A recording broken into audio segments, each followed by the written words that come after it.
Hey there, Midnight Wanderers. Tonight we crack open the most misread book ever written, Revelation.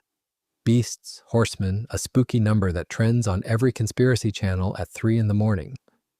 But here's the twist nobody tells you. It was never meant to scare you. The word itself means unveiling. Pulling back a curtain on something hidden, not doom, a reveal. And here's the strange part. For 2,000 years, almost every generation was dead, sure they were the last one. Every single time they were wrong. So could we be wrong too? Oh, absolutely. But the beast, the seal, the fallen city, they have never lined up with our world quite the way they seem to right now. And that is exactly what we are going to look at. No dates, no finger pointing at politicians, no panic. Just this ancient letter, chapter by chapter, until the whole map finally clicks into place. So dim the lights, get cozy, and before we begin, drop a comment and tell me where on this planet you are watching from and what time it is right now. I really want to know who is riding along tonight. Ready? Let us roll. So before we meet a single beast, before one seal even cracks open, we have to talk about the part almost everyone skips right past. How to actually read this book. I know, an instruction manual is not the reason you clicked, and if you were hoping to jump straight to horsemen and dragons, I feel you. But hang with me for a few minutes, because skipping this exact step is the reason your feed is stuffed with confident strangers announcing that the world ends every other Tuesday, and then looking mildly puzzled on Wednesday when it does not. Here's the first thing to understand. Revelation is not one kind of writing. It is 3 different kinds braided together so tightly that if you yank on one thread, the other 2 come with it. The first strand is a style the ancient world knew extremely well, and that we have almost entirely forgotten. A style that specialists call apocalyptic. This is the language of towering visions and layered symbols, of beasts that stand in for empires and stars that stand in for kings, of numbers that mean far more than they count. John did not invent this style. He was writing in a tradition that stretched back centuries. The same visionary dialect you find in the older prophets who saw wheels within wheels, statues made of 4 metals, and horns rising out of the sea. To the first readers, this was not bizarre or spooky. It was a recognizable genre with its own rules. A bit like how you already know a wedding invitation is going to look different from a parking ticket. They knew a symbol when they saw one. And there was a very practical reason to write this way. Remember where John was when the vision came, exiled to a bare little island out in the sea. And remember what his readers were up against, an empire that took a dim view of anyone whose deepest loyalty pointed somewhere other than the emperor. If you're going to circulate a document that describes a monstrous world power getting toppled, it is genuinely wise to describe it in beasts and numbers rather than names and street addresses.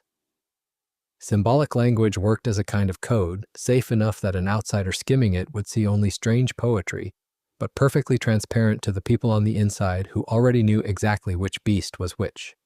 It was a little like keeping a diary in a cipher your nosy neighbor cannot crack, except in this case, the nosy neighbor happened to be the largest military machine on Earth. So the symbolism is not decoration, and it is not the author showing off. It is armor. Keeping that in mind quietly changes the mood of the whole book, from a horror film into something closer to a resistance letter smuggled to friends. The second strand is prophecy, and here we have to clear up a modern misunderstanding straight away. When we hear the word prophecy today, we picture a fortune teller squinting at a crystal ball, predicting next week. Biblical prophecy is only rarely about the distant future. Far more often, it is about the present, delivered with uncomfortable clarity. It holds up a mirror to the way things are, names the rot, and then tells you where the current road leads if nobody changes direction. So yes, Revelation looks ahead, but it is also very much a message to the people alive when it was written, which brings us neatly to the third strand. Revelation is a letter, an actual piece of mail. It has a named sender, a named set of recipients, and it was meant to be carried, unrolled, and read out loud to real congregations who had real problems, real landlords, and unfortunately for them, a real empire breathing down their necks. We will get to those recipients in a moment because they are more interesting than you would expect. But keep that third strand in your back pocket because it is the one people drop first, and dropping it is how you end up reading a first-century postcard as if it were written directly to your smartphone. There is one more thing about that letter strand that will reshape how you hear the whole book. It was written to be read out loud. Right near the start, the text pronounces a special blessing on the person who reads the words aloud and on everyone who listens, which tells you these visions were never meant to be studied silently by one person hunched over a desk. They were meant to be performed, spoken over a gathered room by lamplight, heard rather than merely seen. That single fact explains a lot of the book's style, the drumbeat repetitions, the vivid colors, the sound effects of thunder and trumpets and roaring water. It is built for the ear. So in a strange way, sitting here and letting this wash over you tonight is closer to how it was originally received than sitting alone, parsing it line by line. You are hearing it, which is exactly what it asked for. Now, once you accept that all three strands are running at the same time, one giant rule falls into place, and it is the rule that saves you from 90% of the panic online. In this book, images and numbers are usually symbolic before they are literal. I'm not saying nothing is literal. I am saying the default setting is symbol, and you only downgrade to the flat, literal reading when the text pushes you there. This matters enormously with numbers because Revelation treats numbers less like a calculator and more like a set of musical notes, each one carrying a mood the original audience felt instantly. Take the number 7, which is basically the book's favorite number and shows up so often you start to feel it in your bones. 7 is the number of completeness and perfection, rooted all the way back in the 7 days of the creation week. So when John gives us 7 churches, 7 seals, 7 trumpets, 7 bowls, he is not necessarily counting to 7 for accountancy reasons. He is signaling wholeness, a full and finished set. Then there is 6, which is fascinating precisely because it is not 7. 6 is the number that reaches for completeness and falls just short, forever one step from the finish line. Hold that thought, because later in the story, a certain famous 666 is going to make a lot more sense once you realize it is essentially the universe's way of writing the word almost in giant flaming letters. 12 is the number of God's people, stamped by the 12 tribes of the Old Covenant and the 12 founding apostles of the New. That is why, when we later meet a number like 144,000, the smart move is not to grab a clipboard and start a head count. That figure is 12 times 12 times 1,000, a symbolic way of saying the complete people of God, all of them, none missing. And 1,000 itself rarely means exactly 1,000 ticks of a clock. It means vastness, fullness, an amount so large you stop trying to count it. The same way an ancient poet could say God owns the cattle on 1,000 hills without anyone rushing off to verify the livestock. We flag this now because when we reach the famous 1,000-year reign much later, half the arguments in Christian history hang on whether that 1,000 is a literal calendar or a symbol of fullness. You will want to remember that we called it early. There is one more number pattern worth planting now, and it is the broken 7, 3.5. You will keep bumping into it, dressed up in different costumes. Sometimes it is 3.5 years. Sometimes it appears as 42 months. Sometimes as 1,260 days. And sometimes in the wonderfully cryptic phrase, a time and times and half a time. They are all the same length, and they all point to the same mood, a limited season of pressure and testing. Notice that it is exactly half of 7. It is completeness snapped in 2, a stretch of trouble that feels endless while you're inside it, but is, by design, cut short. Keep an eye out for it. It is the recurring drumbeat under the whole second half of the book. All right, symbols and numbers, got it. Now comes the part that explains why sincere, intelligent, well-meaning people can read the very same chapter and walk away with wildly different pictures. It is not because some of them are faithful and some are frauds. It is because they are wearing different interpretive lenses, and there are 4 main pairs of glasses on the table. Learn these 4, and you will suddenly understand every revelation argument you have ever half overheard.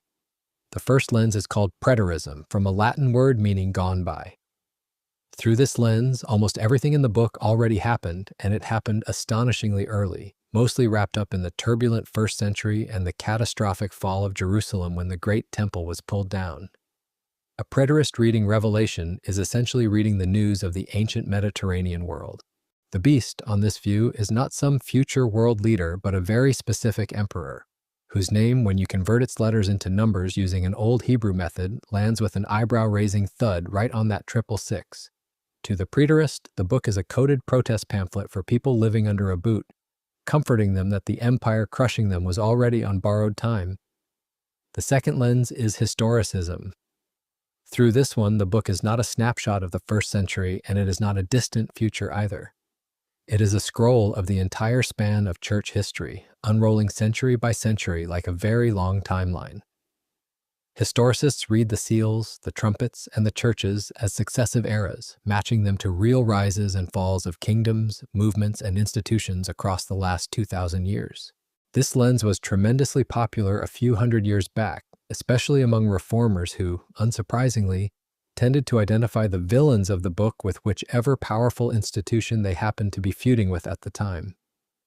Naturally, this made the interpretation feel very urgent and very personal, and also meant it had to be quietly rewritten every couple of generations as the predicted grand finale kept politely declining to arrive. The third lens is futurism, and this is the big one, the heavyweight champion of the internet. Through the futurist lens, most of the book, roughly everything from the throne room onward, has not happened yet.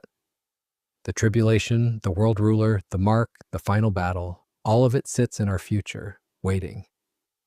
This is the reading behind almost every dramatic documentary, every paperback thriller, and every thumbnail with a red arrow and the word shocking stamped across it. It is by far the most cinematic of the four, which is exactly why the algorithm loves it. And it is worth knowing that when a video promises to reveal how current events secretly fulfill Revelation, you are almost certainly watching futurism in its purest, most caffeinated form. The fourth lens is idealism, and it is the calmest of the group. Through this lens, the book is not primarily a timeline at all, whether past, ongoing, or future. It is a timeless portrait of the endless struggle between good and evil, oppression and faithfulness, playing out in every age at once. The beast is not one emperor or one future dictator. The beast is the recurring face of arrogant power in whatever century you happen to be standing in. Idealists would gently point out that this is why the book has felt piercingly relevant to persecuted believers in every single era, because it was written to describe a pattern, not a particular date. Now watch what happens when you point all four lenses at one single image. Take that beast rising from the sea. The praetorist sees a Roman emperor already dead for 2,000 years. The historicist sees a long parade of powers stretching across the centuries. The futurist sees a charismatic ruler who has not yet appeared, but soon will. And the idealist sees the mask that tyranny wears in every generation, including our own. Same 7 words on the page, 4 completely different mental movies. Neither of them is being sloppy. They are each reading consistently through their chosen lens, which is precisely why these debates never end with somebody simply losing. And here is a comforting secret that rarely makes it into the loud videos. You do not actually have to marry one lens and disown the other 3. A great many careful readers quietly mix them, and honestly, the book seems built to reward that. They might grant the preterist that the first readers really were meant to see their own emperor in the beast, while agreeing with the idealist that the same beast keeps putting on new faces in every century, while still leaving room for the futurist's hunch that the pattern climbs toward one final, sharpest expression at the end. The lenses are not 4 rival religions, they are 4 camera angles on one enormous scene, and the wisest approach is usually to keep switching angles rather than supergluing your eye to a single viewfinder. So if some part of you is already worrying about which team you're supposed to join tonight, relax. You're allowed to hold the whole toolkit at once, and for most of what follows, you honestly should. And this leads to the single most freeing idea in this whole section, so let it land. The real argument among serious readers of Revelation is almost never about whether the book is true. It is about when and how it comes true. That is a very different fight from the one the internet stages. The shouting online usually pretends the choice is between believing the book and dismissing it as ancient nonsense. But step into any room of people who have actually studied it for decades, and you will find them agreeing on the destination while cheerfully disagreeing about the route. When and how, not whether. Tuck that away because it is going to keep the temperature down every time we hit a genuinely contested passage, and trust me, we are going to hit several. The whole point of learning these 4 lenses, by the way, is not so you can win arguments at dinner. It is so you can hold your own reading with a little humility.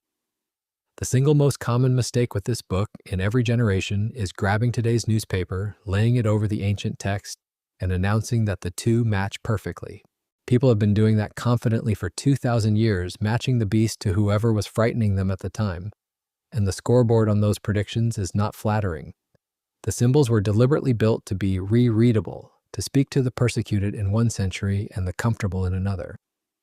That flexibility is a feature, not a glitch. So when we walk through the frightening middle chapters, we are going to describe what the images meant, what they might point to, and where sincere people disagree, without pretending to hand you tomorrow's headlines. If that sounds less thrilling than a countdown clock, I promise it ages a great deal better. So that is your toolkit. 3 strands braided together, symbols before literalism, numbers as notes rather than sums, and 4 lenses that explain why the same page reads 4 different ways. Hold on to all of it, because now we finally crack the book open, and the very first thing waiting inside is going to surprise you, because it is not a monster at all. If you had to guess how the scariest book in the library begins, you would probably picture thunder, dragons, oceans of fire. Instead, it opens with mail, 7 letters, to 7 ordinary congregations scattered across a strip of the ancient world, in what is now the western edge of Turkey. These were not legendary places. They were working towns with markets, harbors, temples, gossip, and problems. And the believers there were regular people trying to hold on to their faith while the culture around them pulled hard in the other direction. Before Revelation shows anyone the end of the world, it stops to check on these 7 small communities, one by one, like a doctor doing rounds before a long night. And here is a detail that quietly delights me. The 7 cities are not listed at random. If you lay them out on a map, they form a neat loop, a circular route a messenger could ride, starting at the great port city, curving north up the coast, then swinging inland and looping back down. In other words, this was designed as a mail run, 1 rider, 1 road, 7 stops, delivering a single scroll that would be read aloud in each town in turn. The ancient postal service was not exactly next-day delivery, but the route was thoughtfully planned, which is more than you can say for a lot of things in this period. Before the letters begin, John describes the moment the whole vision opens, and it is a jaw-dropper. He turns and sees a figure standing among 7 golden lampstands, hair white as snow, eyes blazing like fire, feet glowing like heated bronze, a voice like the roar of a waterfall, and a face shining like the sun at full strength. This is the risen Christ, but not the gentle, approachable teacher people expect. This is Christ in overwhelming glory, and John, who by tradition had once leaned on his shoulder at supper, falls down like a dead man. The figure reaches out, tells him not to be afraid, and explains the imagery on the spot, which is refreshingly considerate of him. The 7 lampstands are the 7 churches. He is standing in the middle of them. The whole book, then, opens with a promise hidden in plain sight, that whatever is coming, he is present among his people, not watching from a safe distance. Each of the 7 letters follows the same tidy pattern, and once you spot the pattern, you can read all 7 like a practiced hand. Each one opens by naming the church, then describes Christ using an image borrowed from that opening vision, then delivers a line that must have made every reader sit up, "I know your works." Then comes a commendation, praise for what they are doing well, then, for most of them, a rebuke, a hard word about what has gone wrong, then a call to fix it, and a shining promise for the one who overcomes, the one who holds the line. And every single letter closes with the same haunting refrain, "Whoever has an ear, let them hear." That last line is your signal that these letters were never meant to stay in the 1st century. An open ear is an open ear in any century. There is a lovely piece of craftsmanship buried in that pattern too, and once you see it, you cannot unsee it. The way each letter describes Christ at its opening is never generic. It is handpicked to fit that particular church's situation, drawn from a different piece of the opening vision each time. To a congregation living under the shadow of an empire that ruled by the sword, he introduces himself as the one who carries a sharp, double-edged sword, a pointed reminder about whose word ultimately cuts. To a church coasting on its reputation while spiritually asleep, he presents himself as the one who holds the 7 spirits and the 7 stars, the living source they had drifted away from. To a wealthy church convinced it needs nothing, he calls himself the faithful and true witness, the origin of creation itself, which is a gentle way of saying you did not actually make all this on your own. It is like a doctor choosing which instrument to pick up before each patient walks in. The diagnosis was personal, and so was the physician who delivered it. Let us walk the loop. First stop, the great harbor city, home to a temple so enormous it was ranked among the 7 wonders of the ancient world, a place bustling with trade and religion and money. The believers there get high marks. They work hard, they endure, and they refuse to swallow false teaching, testing self-appointed apostles and finding them fake. Impressive resumes all around. But then comes the sting. They have abandoned the love they had at first. They kept the machinery of faith running perfectly while quietly letting the warmth drain out of it. All correct doctrine and no heartbeat. The warning is blunt that if they do not recover that first love, their lampstand will be removed. It is a strangely modern diagnosis, the community that does everything right on paper and has somehow forgotten why it started. Next stop, a wealthy, fiercely proud city famous for its loyalty to Rome. This congregation is one of only 2 in the whole set that receives no rebuke at all, not one word of complaint, which given how the others go is quite the achievement. But their letter is not comfortable. They are poor, they are suffering, and harder times are coming. A season of pressure described in that broken 7 rhythm we noted earlier as 10 days of trial. Christ tells them something that turns the world upside down, that although they are materially poor, they are in fact rich. And he calls them to be faithful all the way to the end, no matter the cost, promising them a crown of life. This same city would, generations later, become famous across the ancient world for an elderly leader who calmly refused to renounce his faith when ordered to. But that is a story for another century. For now, the letter simply hands suffering people a reason to keep standing. Third stop, a city that sat at the center of imperial religion, a place the letter describes memorably as the location of Satan's throne, most likely a nod to a colossal altar that loomed over the town or to the dense concentration of state worship there. Living there was, to put it mildly, a spiritually hostile posting. The believers get credit for holding fast even after one of their own was put to death for his faith, but they are scolded for tolerating a faction pushing compromise, teachers nudging the community toward the surrounding pagan festivities and the easy moral shortcuts that came with them. The message is essentially, you held the line under open attack, do not now surrender quietly to the pressure to just blend in. Fourth stop, and now the loop turns inland, to a smaller, less glamorous town known for its trade guilds, especially the dyers who produced expensive purple cloth. This letter is a study in contrast. The praise is generous, love, faith, service, patience. And here is the kicker, the note that they are doing more now than they did at first, which is the exact opposite of the first church's problem. But there is a serious rebuke about tolerating an influential figure the letter labels with the name of an infamous old queen, someone leading people into compromise. In a guild town, this bites hard because the trade associations threw feasts soaked in idol worship, and skipping them meant risking your livelihood. The pressure here was not a sword, it was the far more familiar threat of your career quietly ending if you refused to play along. Fifth stop, an old and once spectacularly rich city that had a famous problem in its past, complacency. Its ancient fortress sat on a cliff so steep the defenders assumed no army could ever climb it, and so, on more than one occasion, they simply stopped watching the one narrow path up and enemies strolled in while the city slept. Twice, the same trick. You would think somebody would have posted a guard after the first time.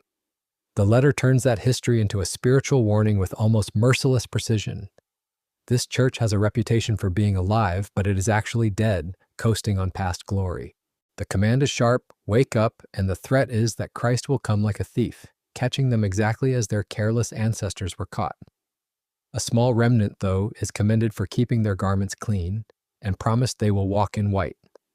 Sixth stop, and this is the one to circle in red pen, because a single line here is going to reappear in one of the biggest debates later in the book. This is a smaller church with, in its own words, little strength, no grand resume, no impressive numbers. And yet it gets the warmest letter of them all, and like our second stop, no rebuke whatsoever. Christ tells them he has set before them an open door that no one can shut. And then comes the line to remember. Because they have patiently kept his word, he promises to keep them from the hour of trial that is coming upon the whole world. Hold that phrase gently. Kept from the hour of trial coming on the whole world. Much later, when we get to the fierce and genuinely fascinating argument about whether and when believers are removed before the worst of the storm, this exact sentence becomes one of the star witnesses. We are not going to unpack that fight now, we are just marking the spot on the map. There's another lovely local touch here too. This was a town rattled by earthquakes, its people so nervous of aftershocks they often camped outside the walls, and to them Christ promises something perfect, that the one who overcomes will be made a permanent pillar in the temple of God, something that will never again have to flee, never shake, never leave. Seventh and final stop, and the book saves its most stinging letter for last. This was an extremely rich commercial and banking city, so proud of its wealth that when a massive earthquake once flattened the region, it famously waved off imperial disaster relief and rebuilt itself out of its own pocket, the ancient equivalent of saying, "No thanks, we have got it, we are completely fine." That self-satisfied attitude is exactly the target. The church there is neither hot nor cold, but lukewarm, and Christ says he is about to spit them out of his mouth. This is not a random insult, it is a local joke with teeth. The city had no good water of its own, and what arrived by aqueduct came in tepid and heavy with minerals, the kind of lukewarm mouthful you instinctively want to spit right back out. Then the letter goes down the list of the city's proudest industries and turns each one inside out. You think you are rich, he says, but you are wretched and poor. You are famous for your gold, so buy from me gold refined in fire. You are famous for your glossy black wool and fine clothing, so buy from me white garments to cover your nakedness. You are famous for your celebrated eye clinic and its healing ointment, and yet you are blind, so buy from me salve to actually see. Every rebuke lands squarely on something the city bragged about. And then, right after the harshest letter of the seven, comes one of the tenderest images in the entire book. Christ pictures himself standing outside the door, knocking, waiting to be let in to share a meal. Even to the church most full of itself, the offer is still open. Step back and look at all seven side by side, and a quietly unsettling pattern jumps out. The two churches that received no rebuke at all, not a single word of complaint, are the poor, suffering, embattled ones, the little congregation with barely any strength, and the persecuted community facing hard days ahead. Meanwhile, the harshest letters land on the comfortable, the prosperous, and the impressive, the town rich enough to fund its own recovery, and the church busy admiring its own reputation. That inversion is not an accident, and it is worth letting it sting a little. By this book's accounting, the dangerous position is not being under pressure, it is being comfortable enough to stop noticing you drifted. Hardship, for all its misery, tends to keep people awake. Comfort is the thing that quietly puts them to sleep, and not the good kind of sleep either. Now, there are at least 3 ways to read all 7 of these letters at once, and the beautiful thing is that they do not cancel each other out, they stack. On the first level, these were plainly literal congregations with literal street addresses and literal problems, and the counsel was written for them. That is the ground floor, and you should never leave it behind. On a second level, some readers, especially through that historicist lens we discussed, see the 7 churches as a preview of 7 successive eras of church history, from the first generation's cooling love all the way to a final, comfortable, lukewarm age.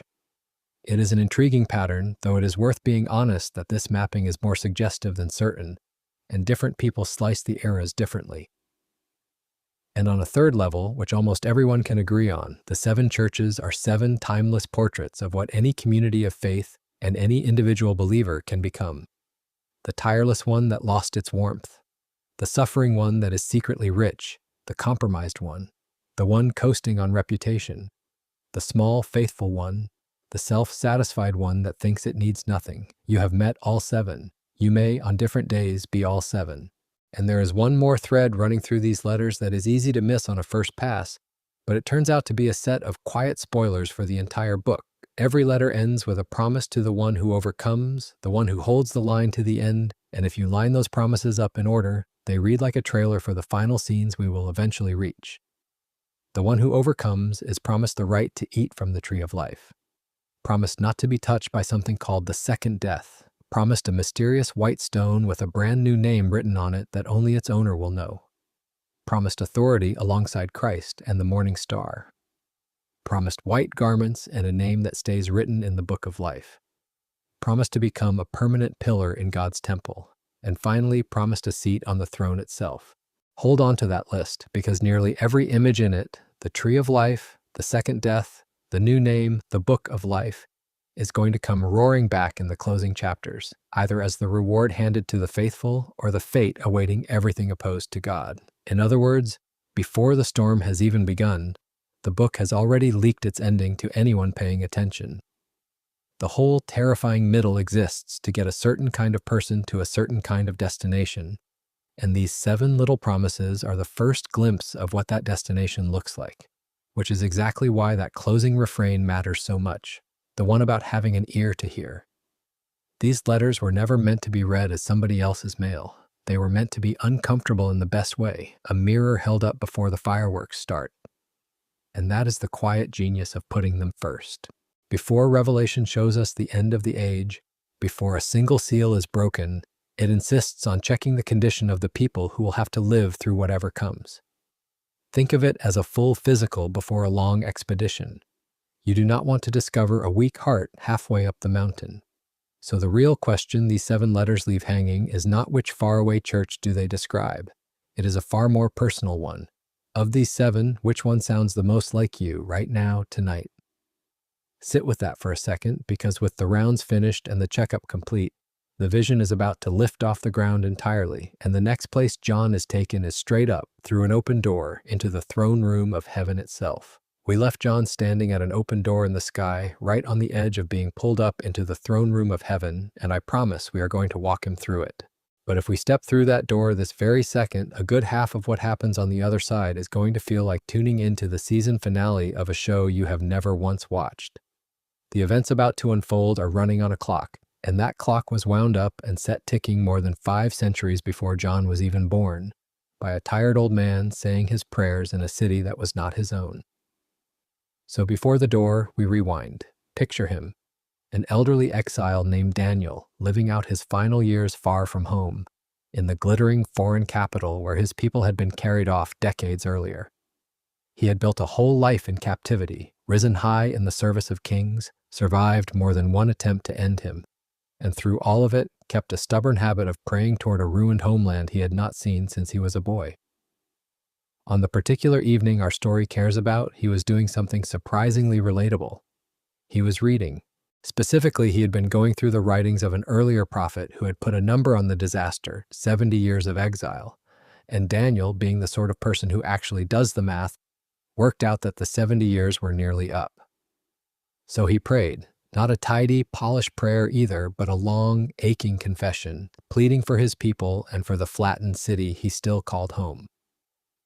And while he was still mid-sentence, an answer arrived, in the form of the angel Gabriel. This is the same messenger who centuries down the line would turn up again to announce 2 rather famous births, so he clearly had a talent for delivering news that reorganized history. Gabriel had come, he said, because Daniel was greatly loved, and he had an answer. But here is the delightful twist. Daniel had asked about 70 years. Gabriel handed him 77s. If you have ever asked a simple question and received an answer roughly 10 times larger than the one you wanted, you know the feeling. Daniel prayed about a deadline he could see coming and got handed a countdown stretching centuries past his own lifetime. And it is worth saying that this was not Daniel's first brush with a vision that rearranged the future. This was, frankly, his specialty. Earlier in his long career, he had been handed the image of a towering statue built of 4 metals, gold at the head and crumbling iron and clay at the feet, each metal standing for a great empire that would rise and fall in turn, one swallowing the next. He had watched 4 monstrous beasts claw their way up out of a churning sea, each one a kingdom, the last of them sprouting a small, boastful horn that spoke arrogant things. So by the time Gabriel turned up with the 77s, Daniel already had a track record, a reputation as the man whose visions had an unsettling habit of coming true as real empires rose and toppled more or less on cue. That matters for 2 reasons. First, it is why anyone took his countdown seriously to begin with. And second, and do keep this one in your back pocket for much later, those clawed beasts and that boastful little horn do not stay politely inside Daniel's book. They climb straight up out of the ancient past and reappear, barely disguised in the pages of Revelation, where a certain creature rising out of the sea is going to look suspiciously like Daniel's old nightmares stitched together into one. The exhausted old man was not just handing over a clock, he was quietly sketching the villains centuries in advance. Let us unpack what Gabriel actually laid out, because this is the machinery that makes everything downstream tick. 77s. 70 times 7, which is 490. Sevens of years in the old reckoning, so the figure on the table is 490 years, and they are described as decreed, portioned out for Daniel's people and for the holy city. And they come with a job description packed so densely it is almost a poem: to finish rebellion, to deal with wickedness once and for all, to bring in a righteousness that does not expire, to close the book on vision and prophecy, and to anoint the most holy place. In other words, this stretch of time was not just a calendar, it was the runway on which the whole rescue of the world was supposed to land. Look again at that job description, because it is quietly doing more work than it appears. Read that list as a checklist, and it is nothing less than the repair of the fracture between people and God, the entire rescue mission compressed into a single dense sentence. And this is exactly why the arrival of the Anointed One at the end of the 69th seven is not a footnote, but the hinge of the whole prophecy. For readers who followed the story forward, those 6 goals are precisely what they understood to be accomplished when the Messiah was cut off, when one unjust death was read as the thing that finally dealt with wrongdoing once and for all. Whatever you personally make of that claim, notice the architecture of it. Gabriel did not merely predict a date. He tied the date to a purpose, and the purpose was the mending of everything the rest of this book spends its time describing as broken. The countdown was never about the ticking for its own sake. It was about what the ticking was counting toward. Crucially, this countdown has a defined starting gun. It begins, the text says, from the going out of a command to restore and rebuild Jerusalem. Now, the Persian kings issued several decrees touching on the return and rebuilding, which is exactly the sort of administrative helpfulness that keeps scholars arguing for centuries. But the one many interpreters anchor to is a command associated with the king Artaxerxes, dated to roughly the year 444 before the Common Era, because that particular order authorized rebuilding the city itself, the walls and the streets and all, and not merely the temple. So mark that as the moment the clock starts. Somewhere around 444 before the Common Era, a Persian monarch signs off on rebuilding a ruined town, and, without knowing it, starts a stopwatch. The 490 years then break into 3 uneven pieces, which matters more than it sounds. First, a block of 7 sevens, 49 years, the messy, difficult era it actually took to get the city and its center of worship back on their feet under constant opposition. Then a much longer block of 62 sevens, 434 years ticking quietly by.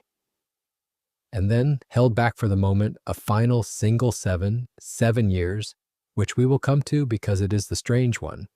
Add the first 2 blocks together, the 7 and the 62, and you get 69 sevens, which is 483 years.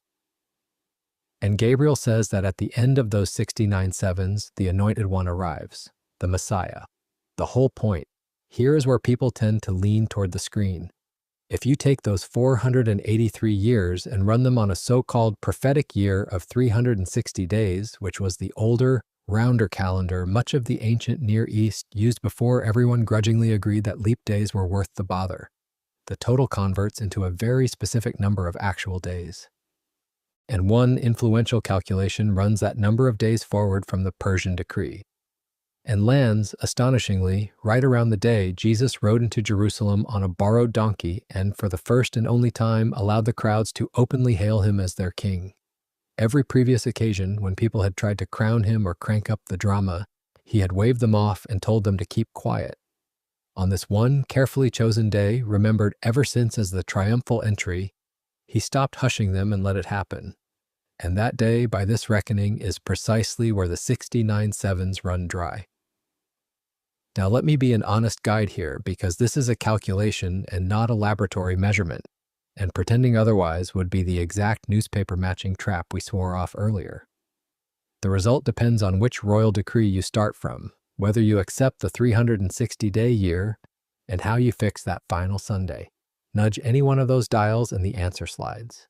Sincere, careful scholars land on slightly different dates, and some reject the whole framework, reading all 77s as already finished long ago. So hold the pinpoint precision loosely. What is genuinely hard to shrug off, though, and what makes even skeptics raise an eyebrow, is the basic shape of the thing. A prophecy written centuries in advance carves out a countable window of time, and that window closes right around the single moment its subject stepped into public view and let himself be called the Messiah. You do not have to buy the exact date to feel the weight of that. And the very next line Gabriel speaks is the one that stops your breath because it refuses to let the Messiah's arrival be a happy ending. After the 62 sevens, he says, the anointed one will be cut off and have nothing. Cut off is old, blunt language for a violent, unjust death, a life severed before its time, which is exactly where the story goes just days after that donkey ride down the hill. And then Gabriel adds one more forecast, that the people of a ruler still to come will destroy the city and the sanctuary. Read that beside what actually happened roughly a generation later when the great temple was torn stone from stone and the city was leveled. And the line reads less like poetry and more like a weather report filed several centuries early. There is one more detail some interpreters like to set beside all this, and I will hand it to you with appropriate caution. That first slice, the 7 sevens, works out to about 49 years, which lines up nicely with the long, contested era it took to fully rebuild the city and restore its worship. The Gospels even preserve an offhand remark, tossed out by a crowd, that the temple standing in Jesus' day had been 46 years in the building, and people fond of this framework enjoy setting that number next to the prophecies 49. Is it a mathematical slam dunk? Not remotely, and I would not build a doctrine on it since the building projects in question are not even quite the same one. But it rhymes, and in a chapter this full of eerie near misses, it earns a mention and not much more. So we arrive at the genuinely strange part, the 70th seven. 69 of the 70 march, in a clean, unbroken column, 483 years, right up to the Messiah. But that last block, the final 7-year stretch, does not obviously fall on the very next morning. In the text itself, the 70th seven seems to hang a little apart from its brothers, described in connection with a coming ruler who strikes a firm agreement with many and then shatters it, cutting off the sacrifices right at the halfway mark. Since those events do not tidily match the years immediately after the crucifixion, a very large share of interpreters draw one bold conclusion. The clock, they say, was paused. The 70th seven was quietly peeled away from the other 69 and set aside, hanging in suspense, waiting for its moment to resume. And that leftover 7-year block is exactly where they slot the great climactic ordeal that sits at the heart of Revelation.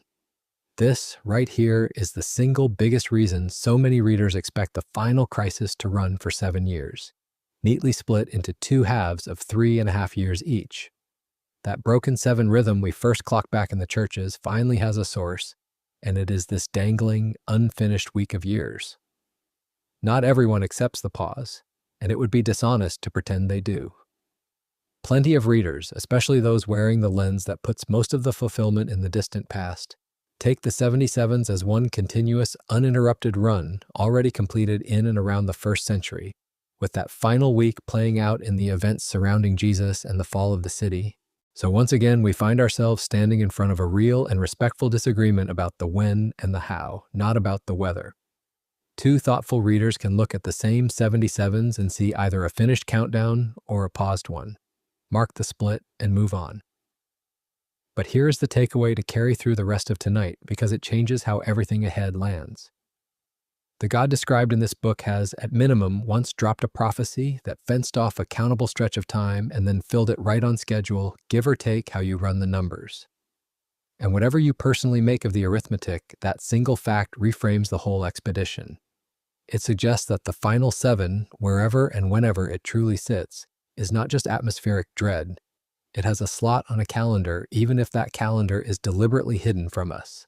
This is the bridge from the ancient world straight into the machinery of the end, and it is why, from this point forward, Revelation starts to feel less like a fever dream and more like a countdown with the numbers ticking down in the corner of the screen. The clock is set and running, which means, at long last, we can go through the door. John steps through, and the very first thing waiting for him on the other side is not war, not monsters, not fire. It is worship, on a scale that makes the grandest cathedral you have ever stood in look like a garden shed. There is a throne and someone seated on it whom John does not even attempt to give a face, describing him only as light, like the gleam of precious stones, with a rainbow arching all the way around the throne like a halo of color.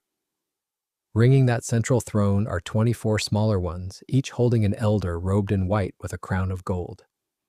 Lightning flickers and thunder rolls out from the throne itself.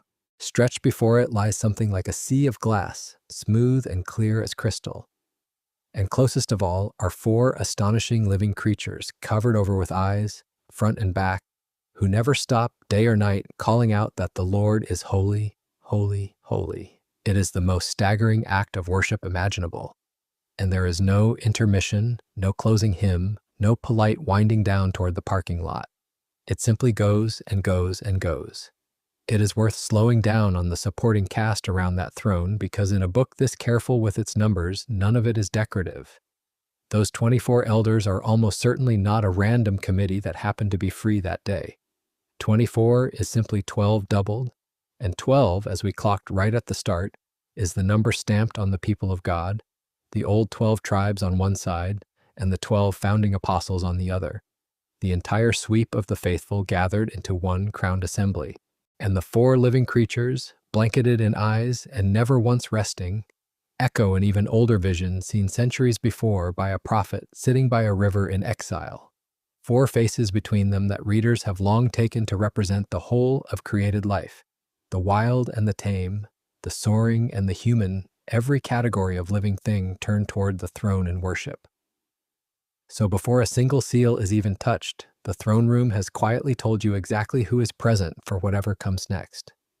The complete people of God and the whole of creation are both already there, already worshiping, before the scroll is ever opened. Whatever the seals are about to unleash, it unfolds in front of an audience that has, in a sense, already glimpsed how the story ends. Then the tension arrives, and it arrives as an object. In the right hand of the one on the throne is a scroll, covered in writing on both sides and sealed shut with 7 seals, which in the ancient world was the way you locked a document so tight that only the rightful person could ever open it. A mighty angel calls out in a voice that carries across everything, asking who is worthy to open the scroll and break its seals. And the answer, at first, is a devastating silence. No one. Not in heaven above, not on the earth, not anywhere beneath it. Nobody is found who can do it. And John, who had held himself together through blazing creatures and rolling thunder without a word, finally cracks and begins to weep, and weep hard.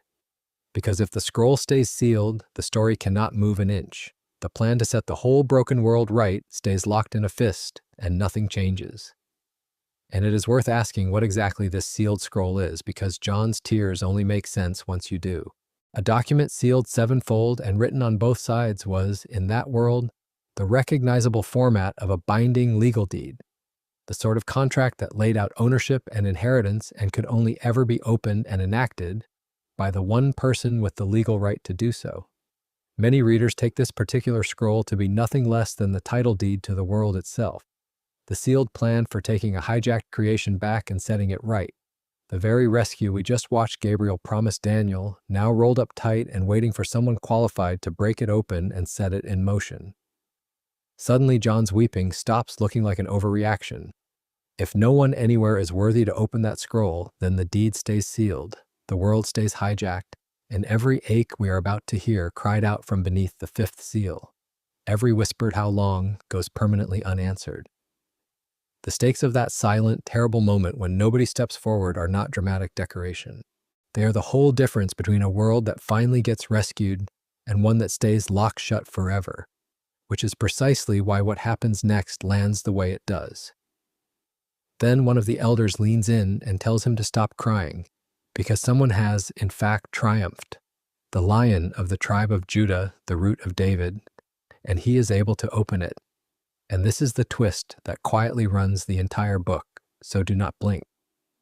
John, hearing the word lion, turns to look for a lion, and what he sees instead is a lamb, standing, but bearing the marks of having been slaughtered.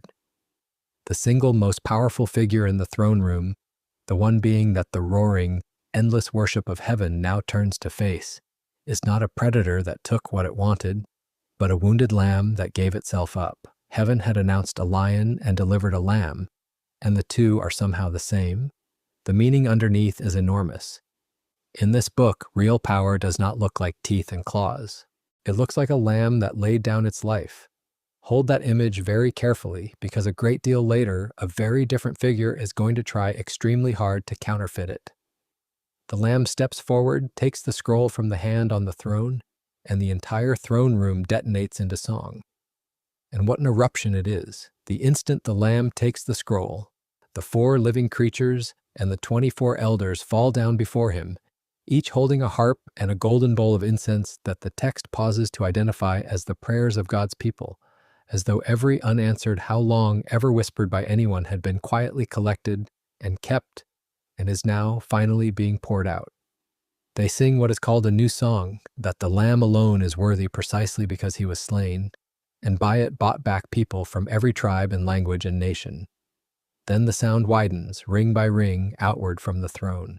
John hears the voices of angels next, and not a modest choir either, but numbers he can only gesture helplessly at. 10,000 times 10,000 and thousands upon thousands of them, all declaring the slain Lamb worthy of power and wealth and wisdom and honor. And then it widens one final time, until every creature in heaven and on the earth and under the earth and in the sea, absolutely everything that exists, is swept up into the very same chorus. It is the single loudest moment in an already deafening book, and here is the detail that ought to stay with you. It happens before even one seal is broken. The celebration of the ending arrives before the ordeal has so much as begun, which is either the strangest possible sequencing or the entire point. And now, finally, the seals. The scroll cannot be read until its 7 seals are broken, and one by one the Lamb breaks them, and each broken seal turns loose something upon the earth. This is the moment the most famous writers in all of literature come thundering out. The first seal breaks, and out rides a white horse, its rider gripping a bow and wearing a crown handed to him, going out to conquer and to keep on conquering. This rider is slippery, and interpreters genuinely split over him. Many read him as the seductive figure of conquest itself, the glamour of the winner, and a good number specifically read him as a counterfeit, a deliberate near copy of a very different rider on a very different white horse we will meet at the very close of the book. The resemblance is close enough that you could easily mistake the fake for the real thing, which, if he is a fake, is precisely the point. A crown, a weapon, a triumphant sweep outward, and the sober reminder that not everything riding in on a white horse is on the right side of the story. The second seal breaks, and out comes a red horse, its rider granted the power to strip peace away from the earth so that people turn and destroy one another, and into his hand is placed a great sword. This is war, plainly, and more than that, it is the sudden collapse of all the fragile arrangements that keep neighbors from each other's throats. The horse is red for a reason nobody needs spelled out, and the text does not linger on it. It states the thing and rides on, which is somehow more chilling than dwelling on it would be. The third seal breaks, and out steps a black horse, its rider holding a pair of scales, the kind you only bother with when things have gotten scarce enough that you weigh food out by the gram. A voice from among the living creatures calls out the going rates, and they are brutal, an entire day's wages for a single small measure of wheat, roughly a full day of labor just to buy one person their bread for that day.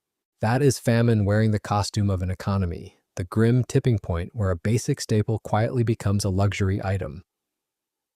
And then a curious extra instruction, the same voice adds, do not damage the oil and the wine. The luxuries stay perfectly intact while ordinary bread climbs out of reach. It is a portrait of the kind of hunger that lands hardest on the people who could least afford it, while the comfortable keep their small indulgences untouched. A very familiar arrangement, unfortunately, and one the ancient world recognized every bit as fast as we do.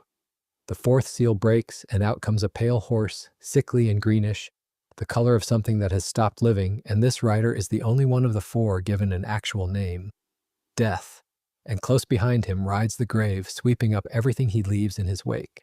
He is granted authority over a fourth of the earth, to bring an end through the sword, through hunger, through disease, and through the wild beasts of the land. He is essentially the other three horsemen rolled into one grim summary. But notice the fraction, because it keeps mattering, a fourth. Terrible, yes, but bounded. Even here, at his worst, a ceiling has been drawn around the destruction, a line it is not permitted to cross.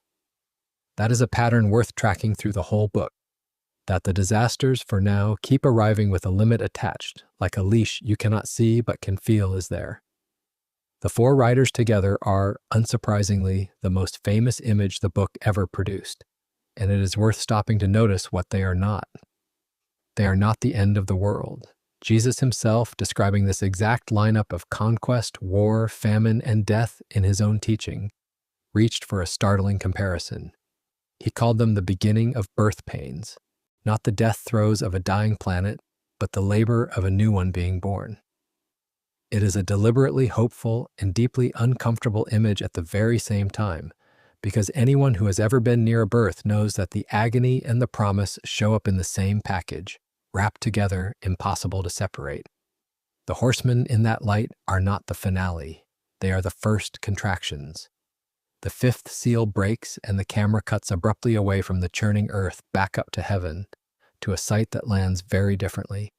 Beneath the altar are the souls of those who had been put to death for holding on to their faith and their witness, and they are calling out with a single raw question, how long until justice comes? It is one of the most human moments in the entire book, ordinary people who paid the ultimate price asking the oldest question there is, the one everyone who has ever suffered something unfair has whispered at some point, and the answer they receive is not a lecture but a pause. They are told to rest a little longer until the full number of those who will share their path is complete, and each of them is handed a white robe to wait in. I want to gently flag one thing here without prying open the entire crate because this scene becomes a headline exhibit, in a debate we will properly hold much later. These are clearly believers, and they are just as clearly inside the very ordeal the seals are describing, having been killed during it.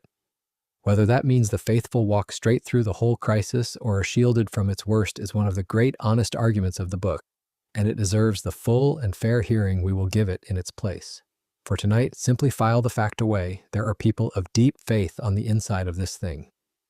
The sixth seal breaks and the sky itself comes apart. A massive earthquake rolls through, the sun goes black like coarse funeral cloth. The moon turns the deep red of blood, the stars drop from the sky like unripe fruit shaken loose from a tree in a hard wind, and the heavens roll back on themselves like a scroll snapping shut, while every mountain and island is jolted clean out of its place. And then comes the human reaction, and pay attention to who reacts because it is telling. It is the powerful of the earth, the kings and the generals, the wealthy and the mighty and the well-connected, all of them scrambling into caves and clawing into the rocks, begging the mountains to collapse on top of them and bury them out of sight. Not to hide from an invading army, but to hide from the face of the one seated on the throne, and from what the text calls the wrath of the Lamb. Just sit with that phrase for one moment, the wrath of the Lamb. It is nearly a contradiction in terms, a little like being solemnly warned about the fury of an enraged lamb, right up until you remember which lamb this is, and what it cost him to become the one holding that scroll. The single gentlest image in the whole book turns out to be the one thing the mighty of the world cannot bring themselves to look in the eye. And here the book does something it will keep doing, a habit worth naming now. It slams on the brakes right at the lip of the cliff. Before the seventh seal cracks, there is a deliberate breather, a scene of a great company being marked out and kept safe, and then a second crowd, a multitude beyond any counting, drawn from every nation and language, standing secure and clothed in white before the throne. The effect is like a steady hand landing on your shoulder in the middle of a horror sequence, a pointed reminder that this story is not only judgment, that an enormous number of people come through it into the light. We will not dig into the particulars here, but notice the rhythm because it repeats. This book keeps interrupting its own catastrophes to show you, unmistakably, the people who are being kept. Then, at last, the Lamb breaks the seventh seal, and after everything that has built up, you brace yourself for the loudest thunderclap yet. Instead, you get silence. Heaven falls quiet for about half an hour. And in a book this relentlessly loud, wall-to-wall with thunder and trumpets and roaring, ceaseless worship, 30 full minutes of total hush is genuinely unnerving. It is not a restful, tuck yourself in sort of silence. It is the kind that makes you sit up straight. The way a house full of small children going suddenly and suspiciously quiet makes a parent set down their coffee and go check. It is the held breath before the next wave, because out of that seventh seal, an entirely new series is already gathering itself to emerge. And here is what the seals teach you, more than any single galloping horseman ever could. They teach you the shape of the thing. The judgment in this book does not crash down as one undifferentiated avalanche of chaos. It comes in order, in a measured and almost unbearably patient sequence, unsealed on purpose, one careful step at a time, by the only figure in all of creation found worthy to open it. There is a terrible restraint to it, and the seals, remember, are merely the first of these sevenfold waves, laying down a rhythm the rest of the book will move to, each new series turning the dial up another notch. The world in this telling does not simply stop. It is carried step by deliberate step through something and out the other side. The silence stretches on. And then into that thin and fragile quiet, 7 angels lift 7 trumpets to their lips, 7 trumpets, and the very first thing to grasp about them is that they are not the seals wearing a fresh coat of paint. They do a different job entirely. In the ancient world, a trumpet was not background music, it was an alarm, the sound that meant, wake up, pay attention, something is coming. It summoned soldiers, it warned a city of an approaching enemy, it called people to gather. So this second series of 7s is not punishment handed out for the sheer joy of punishing. It is God, in effect, leaning on the alarm button and holding it down. And the mercy of it is baked right into the arithmetic, where the riders of the seals were given a fourth of the earth, the trumpets strike a third. Still catastrophic, still nothing you would want a ticket to, but still bounded, still deliberately leaving the larger share standing, because a warning that wiped out everything would not be a warning at all. It would just be the end. A third is a megaphone. It is not yet a verdict. One honest complication before we go any further. Readers do not fully agree on how these 7s relate to one another in time. Some take them as strictly sequential, the seals, then the trumpets, then whatever follows, one after another like innings in a game.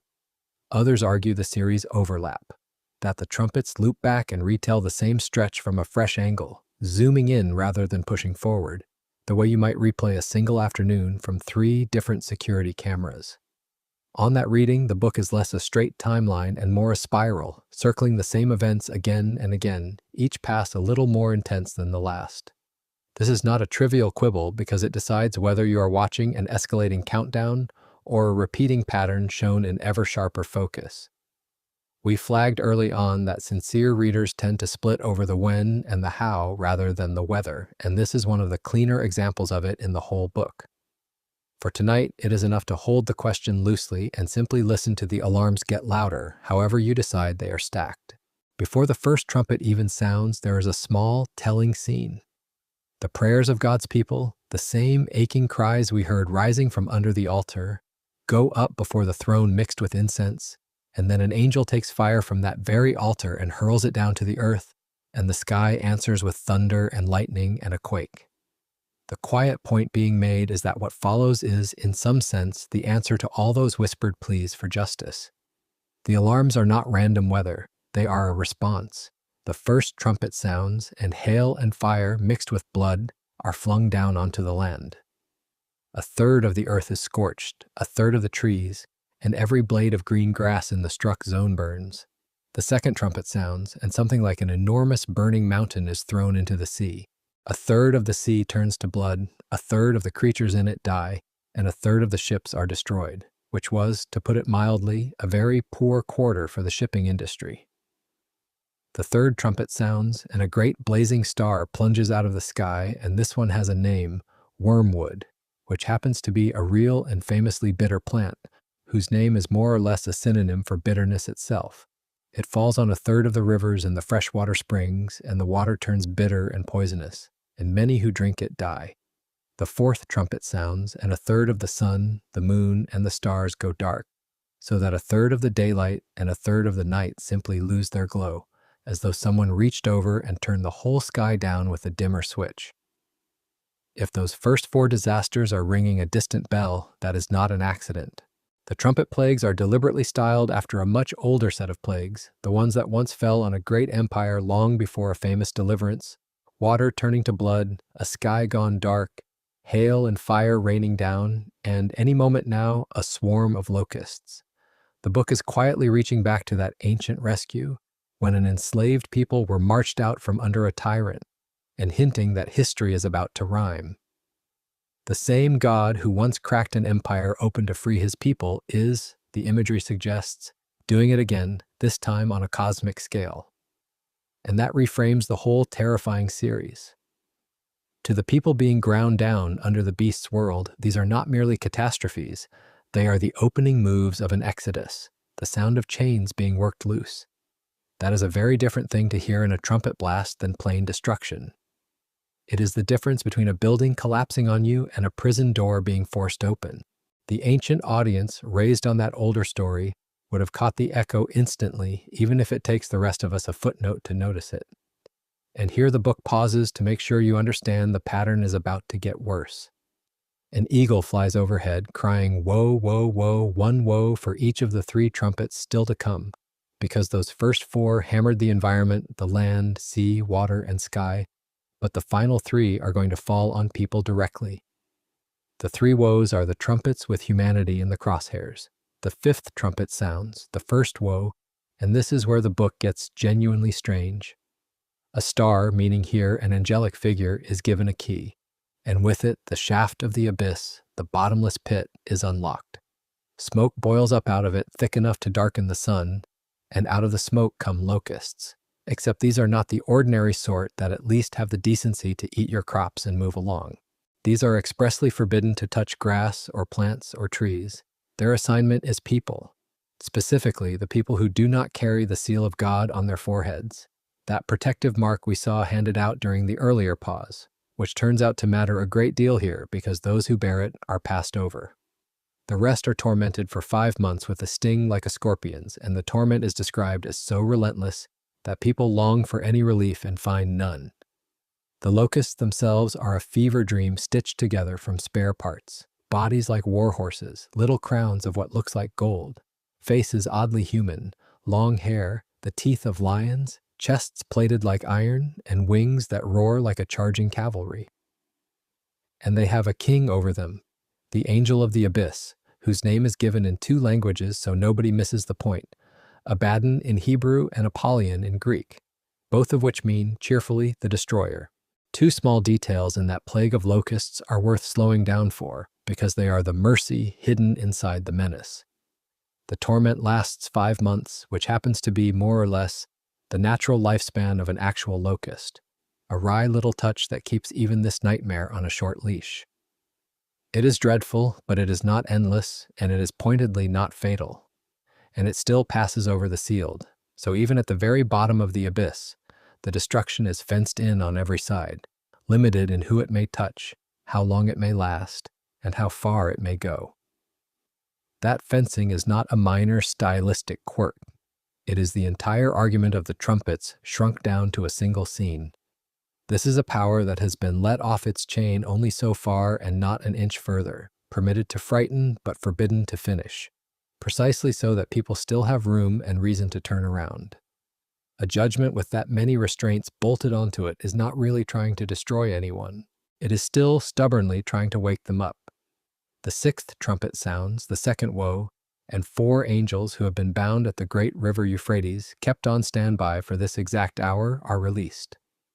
They unleash a mounted army of 200 million, a number so enormous it stops meaning a head count and starts meaning simply more than you can imagine.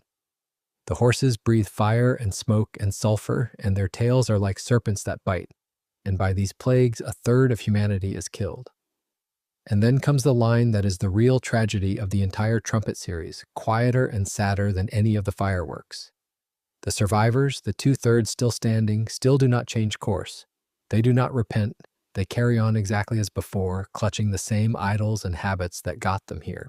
The alarm has been blaring at maximum volume, and most of the world has, in effect, rolled over and slapped the snooze button, which is a very human thing to do, and also, in this case, an extraordinarily costly one. The location of that released army is another of those details the first readers would have felt in their gut. The great river Euphrates was, for the ancient world, the edge of the known map, the far frontier beyond which lurked the empires everyone quietly feared, the direction from which the truly terrifying invasions had always come sweeping in. Announcing that an unstoppable host is being unleashed from the Euphrates was, to that audience, a bit like telling a coastal town that the storm they have been nervously tracking on the horizon has finally made landfall. It carried the specific dread of a long-feared enemy at last let loose.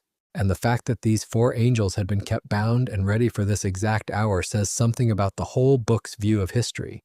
Even the terrors run on a schedule. Nothing here is improvised. The catastrophe arrives not as chaos breaking free of its cage, but as something that had been deliberately held back until precisely the appointed moment, which is somehow both more comforting and more unsettling than pure randomness would ever be. It is also worth naming why this book keeps hitting pause the way it does, because by now the habit is unmistakable. A breather right before the 7th seal, and now another right before the 7th trumpet. These pauses are not the author losing his place. They are pastoral. Every time the action climbs to a peak of dread, the vision deliberately stops and swings the camera onto the people of God, to show them sealed, protected, measured, counted, and above all seen. The interruptions exist for the sake of the frightened person actually living through all this, the reader who needs, right at the worst possible moment, to be reminded that they have not been lost in the noise. The disasters get the headlines, but the pauses are where the book quietly does its real work, steadying the very people it is busy warning. So when the story stops dead just as the final trumpet is about to blow, that is not a stall. That is the whole point. And then, right on the lip of the final trumpet, the book does the thing it cannot seem to resist. It pauses. Before that 7th and decisive blast, it inserts an interlude, and it is one of the most vivid stretches of the whole vision. John is handed a little open scroll by a mighty angel and told to eat it, and it tastes as sweet as honey in his mouth but turns bitter in his stomach, which is about the most honest picture of carrying a hard message that anyone has ever put on paper, delightful to receive and difficult to deliver.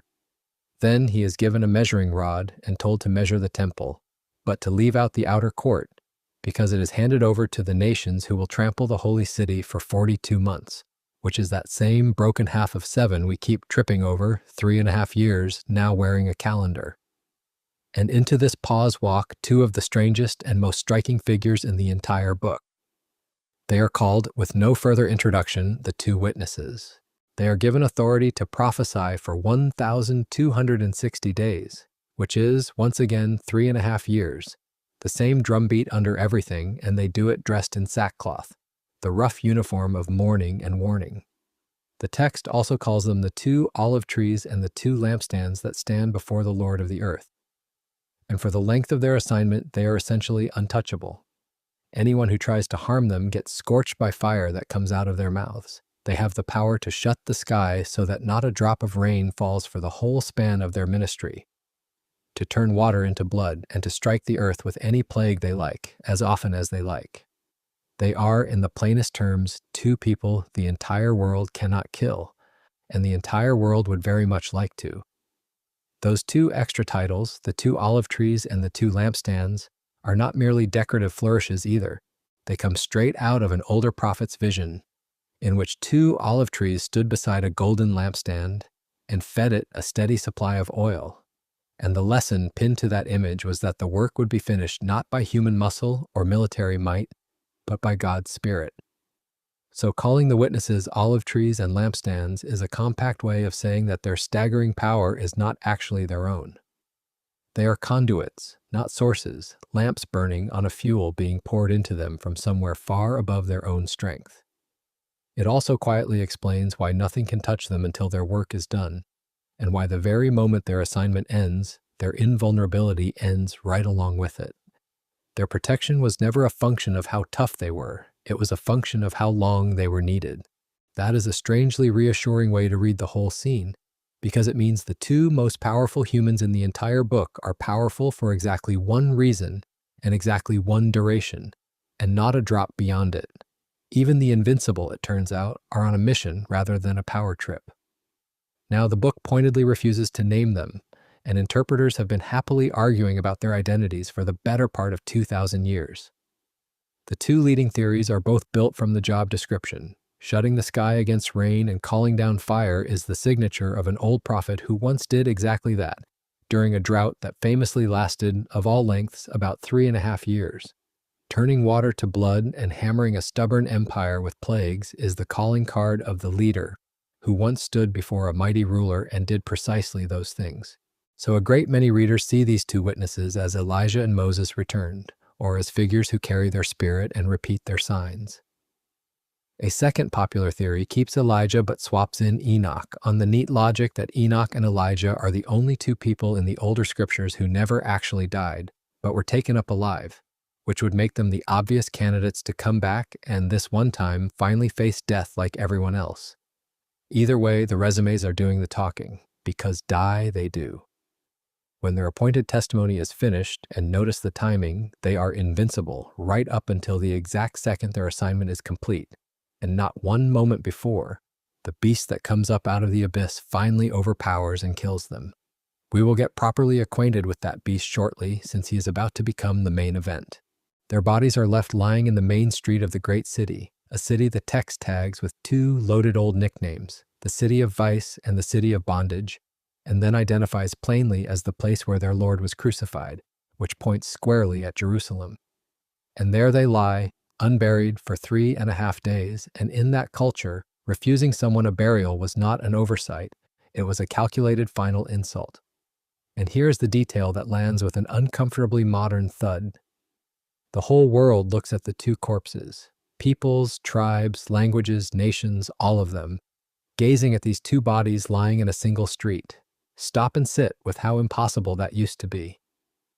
2,000 years ago, a body in a street in Jerusalem could be seen by, at absolute most, the crowd standing in that one street. The idea of the entire planet watching a single spot on the ground simultaneously in real time was pure fantasy. Today we call that a slow news day, and the world does not merely watch, it celebrates. People gloat, they throw what amounts to a global holiday, and in a detail that feels ripped from a modern feed, they send one another gifts because these two relentless prophets who kept calling everyone to account are, at long last, silent. It is the only worldwide party anywhere in the book, and it is a party thrown over two dead bodies in a street. The festivities, however, are premature. After the 3.5 days, the breath of life from God enters the two witnesses, and they stand back up on their feet. And terror, absolute and total, crashes down on everyone who has been watching the broadcast. A great voice from heaven calls out to them, "Come up here," and in full view of their enemies, on camera as it were, they rise up into a cloud and are gone, leaving the party guests standing around holding their gifts and their dropped jaws. In that same hour, a violent earthquake tears through the city, a tenth of it collapses, a number of people die, and the survivors, shaken to the core, do something the trumpet survivors stubbornly would not. They are terrified into giving glory to God. For one brief moment, the warning actually lands. There is a deliberate piece of symmetry tucked into that number, 3.5 days, and it is worth catching. All through this book, the figure 3.5, in its various costumes of years and months and days, has marked out a bounded season of trouble, and here the world's gloating triumph over God's messengers gets its own miniature version of it. 3.5 days, a shrunken echo of the 3.5 years the witnesses spent prophesying. The message baked into the arithmetic is that the celebration is not just premature, it is structurally doomed, cut short by design before it has properly begun.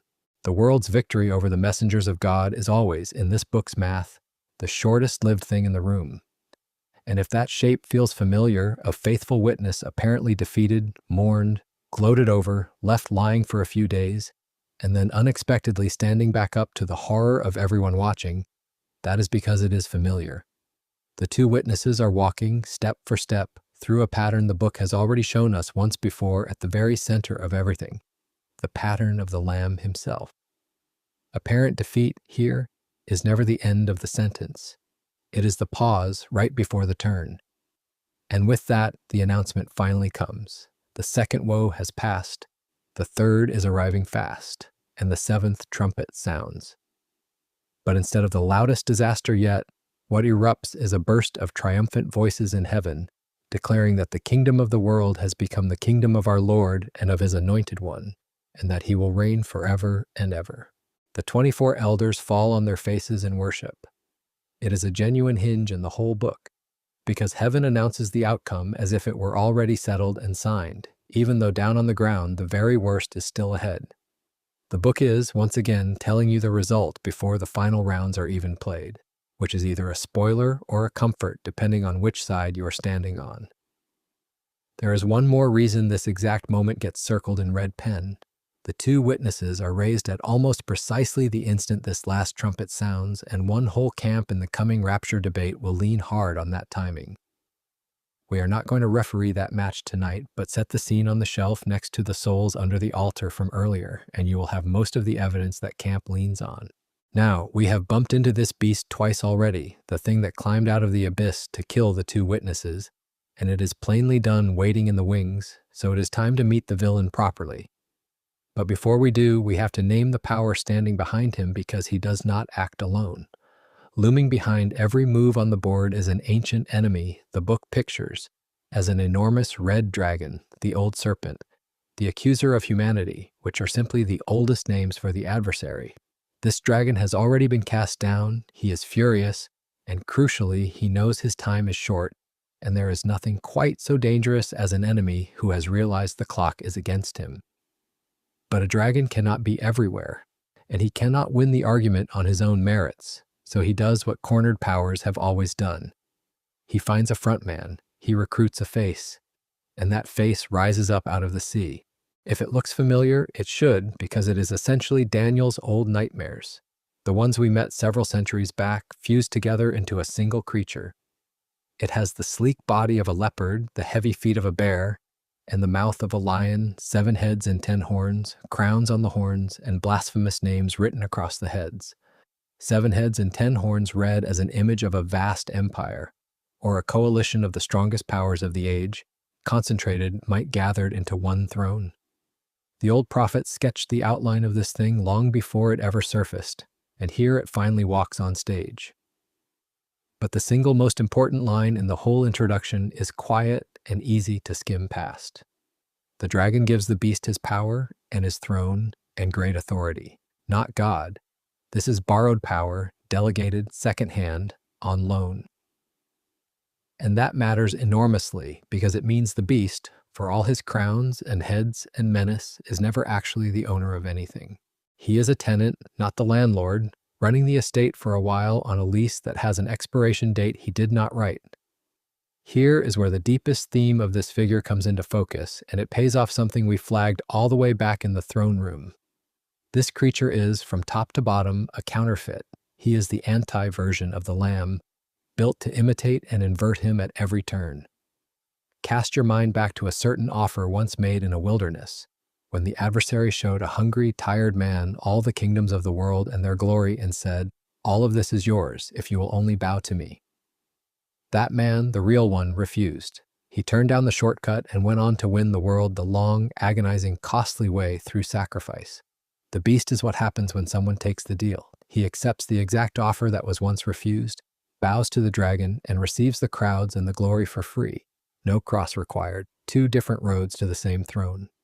One of them runs through a sacrifice. The other runs through a handshake with a dragon. And then comes the beast's masterstroke, the thing that seals the world's devotion. One of his heads bears a mortal wound, a death blow, the kind nobody walks away from. And the wound heals. And the whole earth, astonished, follows him precisely because of it. It is a counterfeit resurrection, and everything about it is the opposite of the genuine article. Where the real thing happened in the gray stillness of an early morning garden with almost nobody there to see it, quiet enough that the first witnesses could barely convince anyone it had occurred. The beast stages his comeback for a global audience, spectacular and deafening and impossible to look away from, and steps out to take his bow. It is the difference, you might say, between a resurrection and a product relaunch, and the crowd cannot tell them apart, which is the entire problem. Once you start seeing the beast as a counterfeit, you cannot stop noticing the fake stitched into every seam of him. His 7 heads are a grotesque parody of completeness, that sense of fullness the number 7 has carried since the very first pages, except here it is fullness bent hard toward evil. The chant that rises around him, who is like the beast, who can possibly stand against him, is a note-for-note parody of worship, a hollowed-out copy of things people had sung for centuries about God alone. Even his structure is an imitation. Standing behind him is the dragon, cast in the role of a dark father, and the beast himself plays the son, complete, as we just watched, with a counterfeit death and a counterfeit rising. And if that lineup feels like it is missing a third member to round out the parody, hold that thought, because one is on the way. A second figure is coming whose entire assignment will be to aim the world's devotion at the beast, the way a certain spirit aims the world's attention at the true sun. What is quietly taking shape here is a kind of shadow trinity, a three-part imitation of the real thing. And imitation is exactly the right word because none of it is original. The dragon has never once had an idea of his own.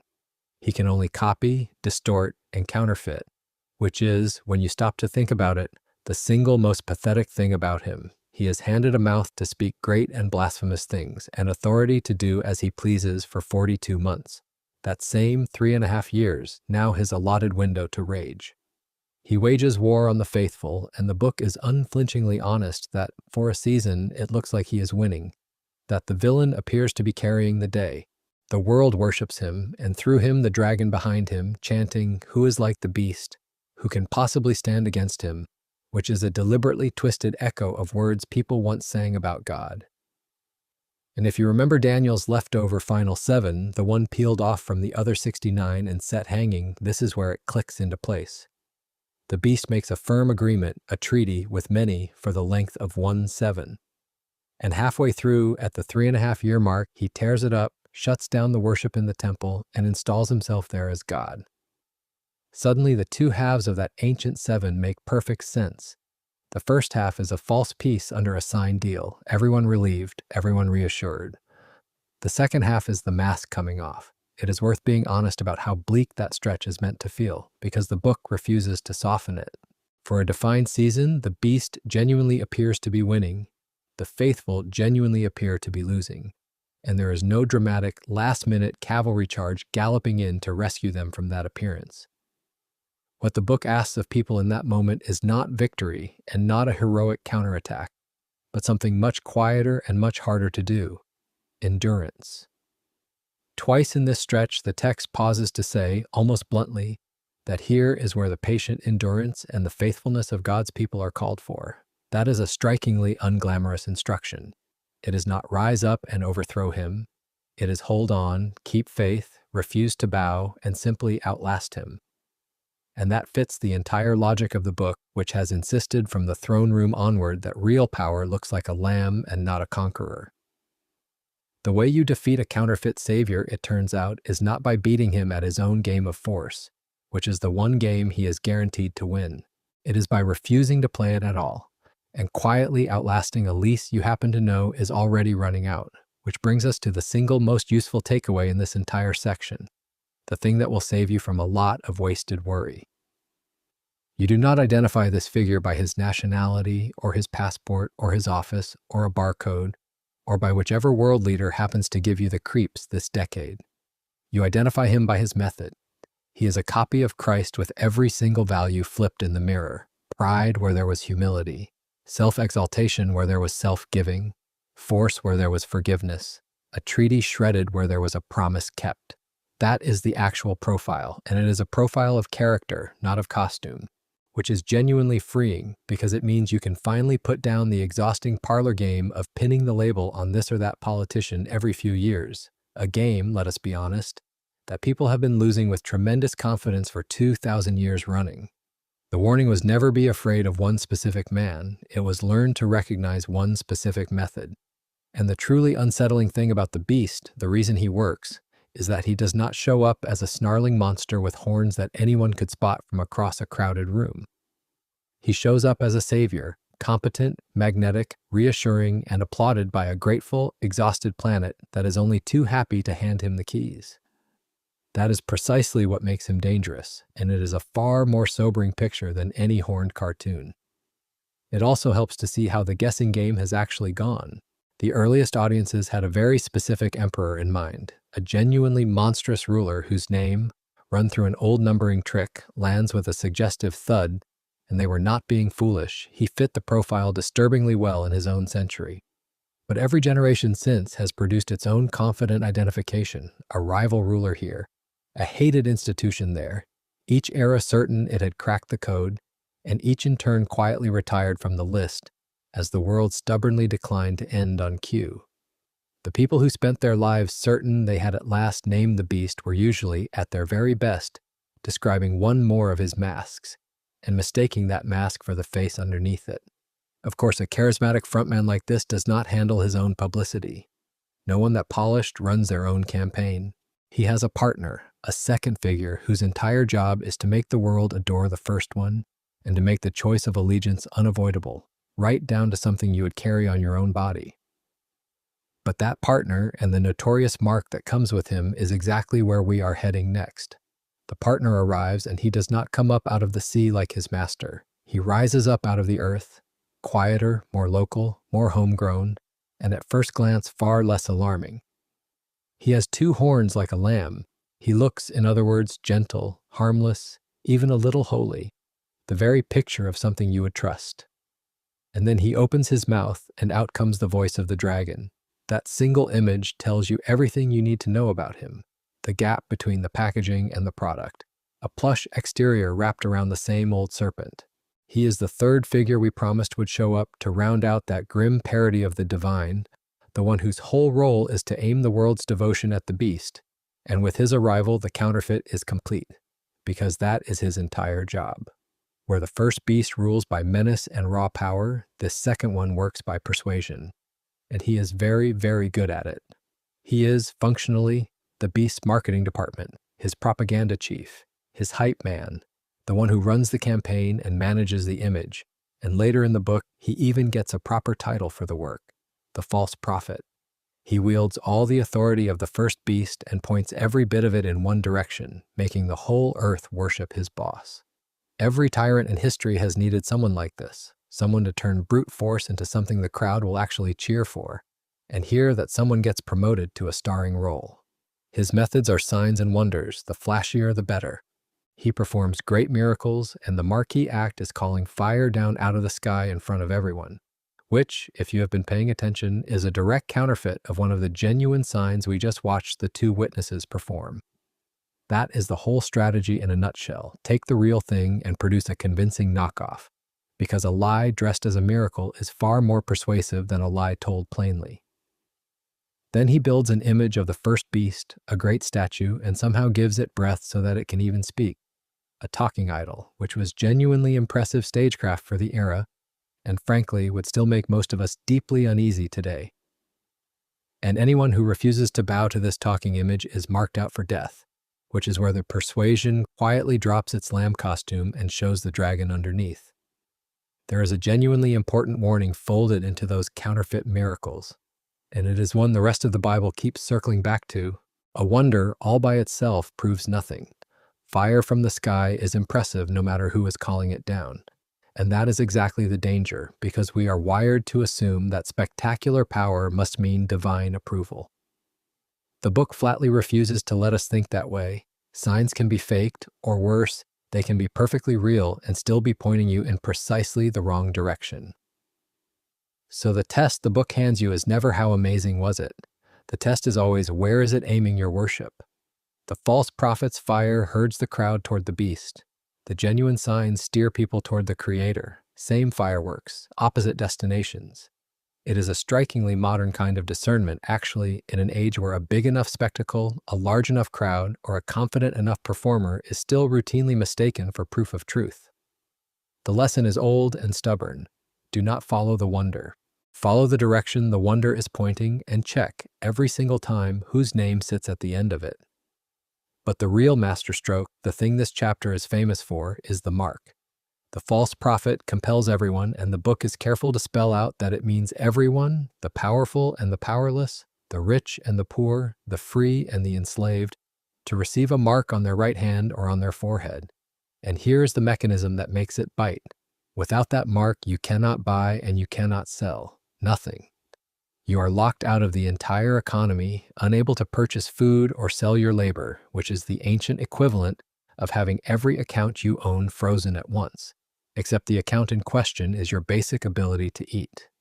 It is total economic control. Allegiance enforced not by the sword in your face, but by the empty shelf and the closed door, which is, if anything, a more modern and more chilling kind of pressure.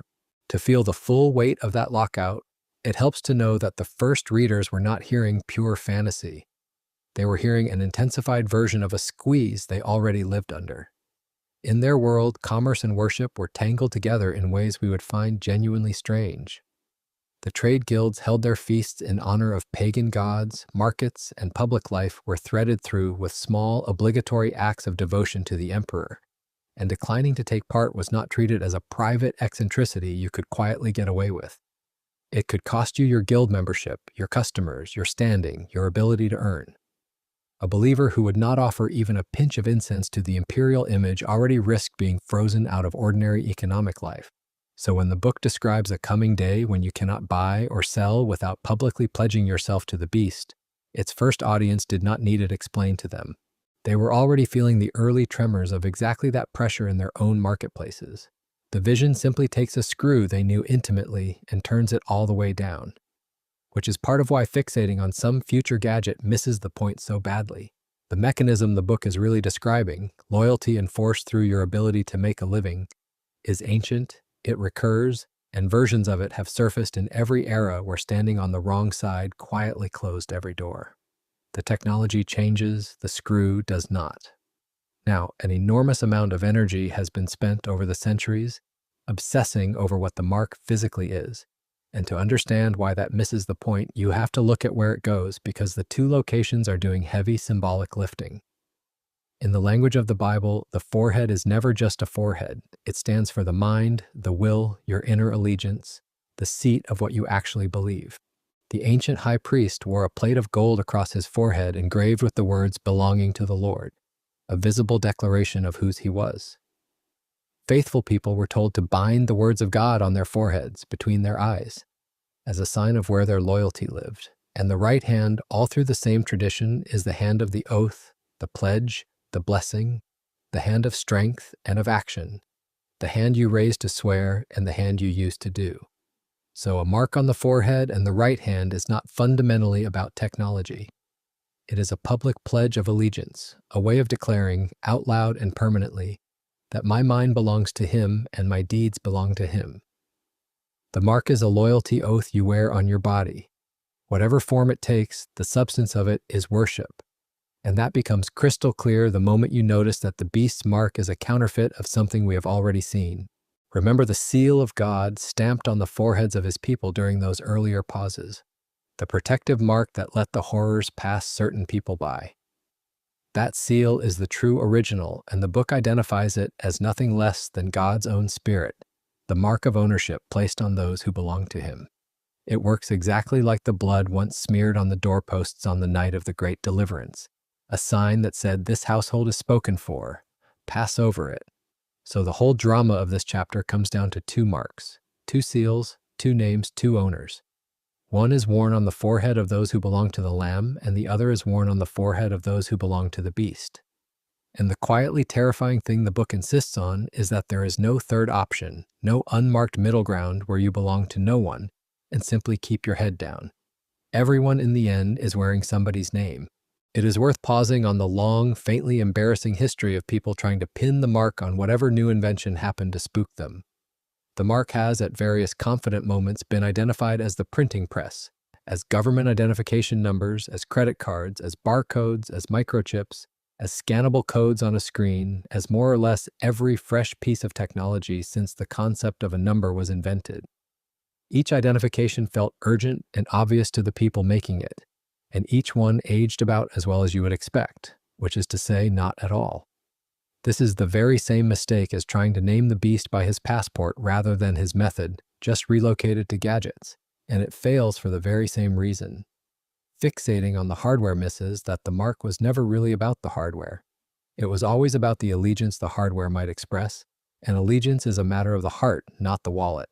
And just before those famous three angels take flight, the book stages a deliberate contrast that makes the whole two marks idea impossible to overlook. Immediately after the grim picture of the beast's followers stamped with his name, the vision cuts to a great company standing with the Lamb on a symbolic mountain, and every one of them has a name written across their foreheads too, except theirs is the name of the Father. It is the same patch of real estate, the forehead, the seat of allegiance, claimed by two opposite owners and set side by side so you cannot possibly miss the comparison. One crowd is stamped by the beast and permitted into his economy. The other is sealed by God and sings a song the text says no one else can even learn. And into that exact moment, the three angels fly. The book itself makes sure nobody could stumble into this choice half asleep, and it does so through a striking scene of three angels flying through the sky, each with a global announcement. The first angel proclaims the eternal good news to every nation and tribe and language and people on earth. A final, worldwide, unmissable offer, calling everyone to turn and worship the Creator. The second angel follows with the announcement that the great city Babylon has fallen, a headline we will come back to since that city gets a chapter of its own shortly. And the third angel delivers, just as loudly and just as globally, the sobering warning about exactly what awaits anyone who worships the beast and takes its mark. And that arrangement is the whole point. The gospel is proclaimed to the entire world, and the consequences of refusing it are proclaimed to the entire world at maximum volume before anyone commits. Nobody takes the mark by accident. Nobody wakes up one morning to discover they were tricked into it by fine print. The choice is made in the full blazing light of an informed, conscious decision, which should quietly dissolve one of the most common fears people carry about this passage, the dread of being damned by a technicality. There are no technicalities here. There is only allegiance, chosen with eyes wide open, which brings us, at last, to the most notorious number in human history, the one that has launched 1,000 thumbnails, 666. And the disappointment for the code breakers is that it is far less of a math puzzle than the internet wants it to be. The book itself hands you the key in plain sight, calling it the number of a man, a human number. And recall what we established at the very beginning about 6, the number that forever reaches for the completeness of 7, and forever comes up short. Now take that failure and triple it. 666 is not a secret barcode. It is a portrait. It is humanity endlessly straining to make itself divine, to be its own God, and endlessly falling one agonizing step short, the eternal runner-up who never crosses the line into the 7 he is chasing. Yes, there is an old practice of turning names into numbers by adding up their letters, and yes, a certain infamous emperor's name, run through that method, lands neatly on this figure, which is exactly the sort of thing the earliest readers would have caught. But the crowd feeding names into spreadsheets to unmask the villain has usually missed the deeper and simpler meaning, which is spiritual rather than arithmetical. The number is a description of a whole way of being, self-worship that always falls short, and no calculator required. It is telling, too, that when the book finally sets that number down, it does not attach it to an order to be afraid. It attaches it to a call for wisdom, a note that here is where discernment and a thinking mind are needed. The riddle is offered to be understood, not to trigger panic, and that framing quietly tells you how the book expects to be read. It assumes a thoughtful audience, people willing to sit with the symbol and work out what it points to, rather than a frightened one scanning the horizon for the next thing to dread, which is a helpful correction to the whole mood in which this number usually gets discussed. The book is not trying to spook you into examining your own hand. It is inviting you to be wise enough to recognize a pattern, self-worship dressed up as salvation, wherever and whenever it turns up. Fear scans for a barcode. Wisdom recognizes a spirit. The number was always meant to sharpen the second instinct, not to feed the first. So here's the takeaway the whole chapter has been building toward, and it is meant to trade fear for clarity. Guarding yourself against the mark of the beast is not a matter of nervously inspecting every new payment method or panicking about scannable codes. That is exactly the wrong frequency to be worried on. The real safeguard is something much simpler and much deeper, an active, living belonging to Christ, a name already written on your forehead if you are His. The genuine question this chapter puts to you is not what technology should I fear. It is whose name am I wearing, who owns my mind and my hands, to whom does my deepest loyalty actually belong? Answer that, and the barcode paranoia evaporates because you were never in danger of being tricked. You were only ever being asked to choose, out loud and in the light. And that question of allegiance leads straight into the biggest, loudest, most argued over debate in this entire subject. because if everyone alive during this ordeal ends up wearing one mark or the other, the obvious thing people want to know is whether the followers of the Lamb even have to be present for any of it. Do they live through all this, or are they taken out beforehand? That single question has divided sincere, careful, faithful readers for a very long time, and it deserves its own honest hearing, so let us give it one. The event at the center of the argument goes by the name the rapture, and before anyone panics, that word is not some modern invention dreamed up for paperback thrillers. It comes from an old Latin verb meaning to seize or snatch or carry off, which was itself translating a Greek word meaning to be caught up, and the scene it describes is laid out in a couple of letters in the New Testament. The picture is this. At a certain moment, the believers who have already died are raised, and the believers still alive are transformed, all of them receiving new, imperishable bodies in an instant, and together they are caught up to meet Christ in the air. It is not, despite the pop culture version, primarily a story about empty driver's seats and piles of abandoned clothing. It is the resurrection of God's people, the same great resurrection the whole book has been pointing toward, described from the angle of the ones being lifted. Everyone in this debate agrees that this happens. That part is not in dispute at all. Before we walk the three routes, there is one clarifying question sitting quietly underneath all of them, and naming it makes the whole argument far easier to follow. It is this: is the catching up of God's people a separate event from Christ's final visible return, or are the two simply the same event seen from two different angles? That really is the hinge the entire debate turns on. If the catching up is its own distinct moment, then it can be slotted in earlier, before the ordeal, or partway through it, with the visible return arriving afterward as a second stage. If, on the other hand, the catching up and the visible return are two halves of one grand arrival, then they cannot be pried apart and stationed at different points on the timeline at all. Almost everything the three camps disagree about flows downstream from how they answer that single question. So as we lay out each view, keep listening for it underneath, because whether someone is describing one coming split into two stages or a single coming in one unbroken motion is nearly always the real root of where they end up planting their flag. What is in dispute, and fiercely, is the timing. Specifically, when does this catching up happen relative to that 7-year ordeal, the leftover final 7 we traced all the way back to Daniel? And there are three main answers, three honest camps, each built on real passages of Scripture, each defended by people who love the text and have thought about it far more than any of us will tonight. The rare and genuinely important thing about this particular fight is that it is not a battle between the faithful and the foolish. It is a disagreement among the faithful, which is a very different and much healthier thing, and worth holding on to as we lay out the three views. It is worth saying plainly that this is, in the grand scheme, a secondary question, however loud it happens to get, and it does get very loud. Believers who land in different camps still share the identical core hope, that Christ returns, that the dead are raised, that his people are gathered to him forever.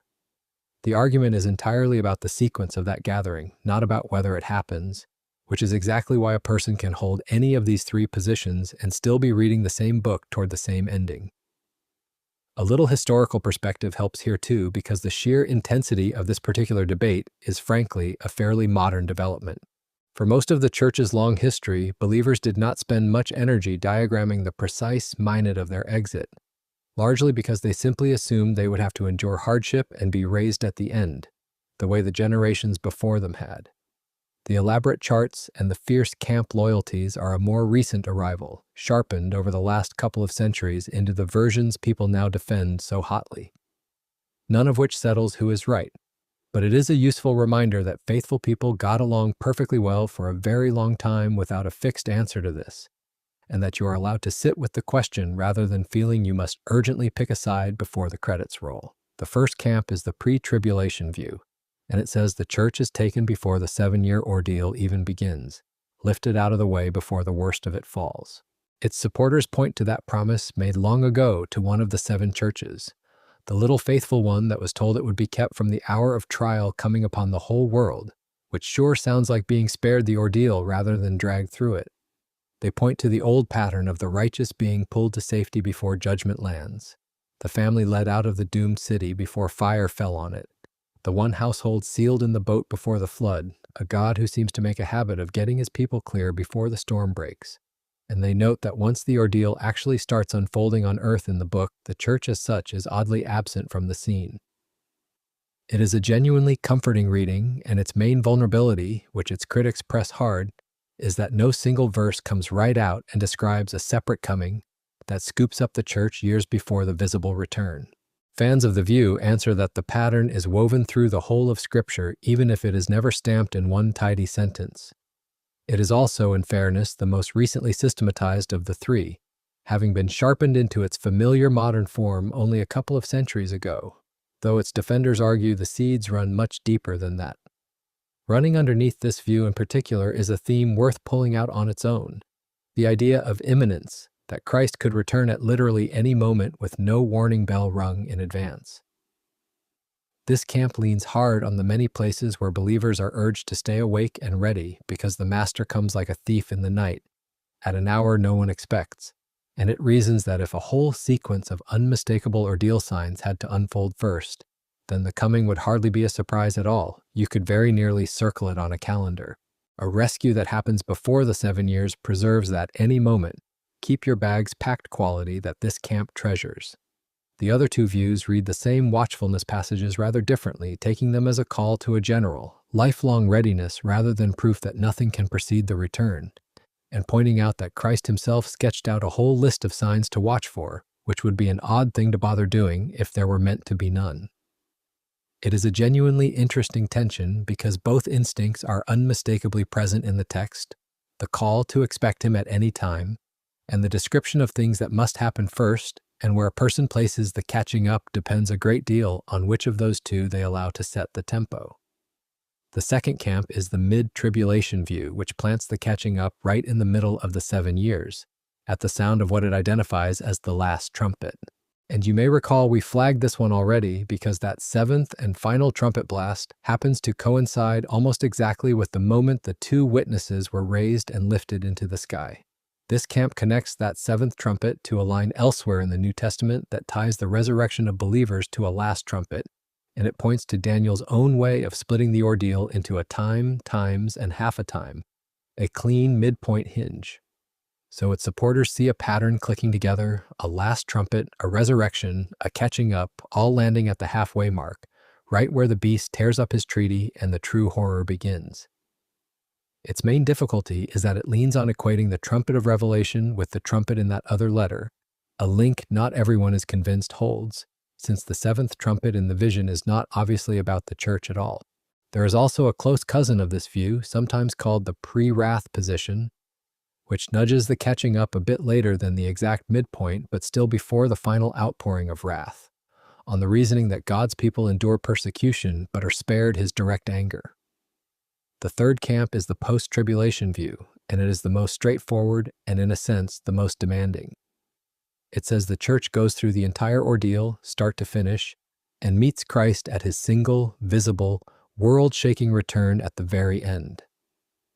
Its supporters lean on Christ's own words, where he describes gathering his chosen ones only after the tribulation of those days, plainly placing the collection at the finish line rather than the starting gate, and they point to something we have bumped into more than once, the undeniable presence of believers all the way through the ordeal, the souls under the altar, the ones who refuse the mark, the many who clearly suffer inside it. If the faithful were all safely removed beforehand, this camp asks, then who exactly are all these people? Their sharpest argument, though, is a single Greek word used for the meeting in the air, a word that in the ancient world had a very specific flavor. It was the term for a city sending out an official welcome party to greet an arriving king or dignitary while he was still outside the gates, and then immediately turning around to escort him the rest of the way in.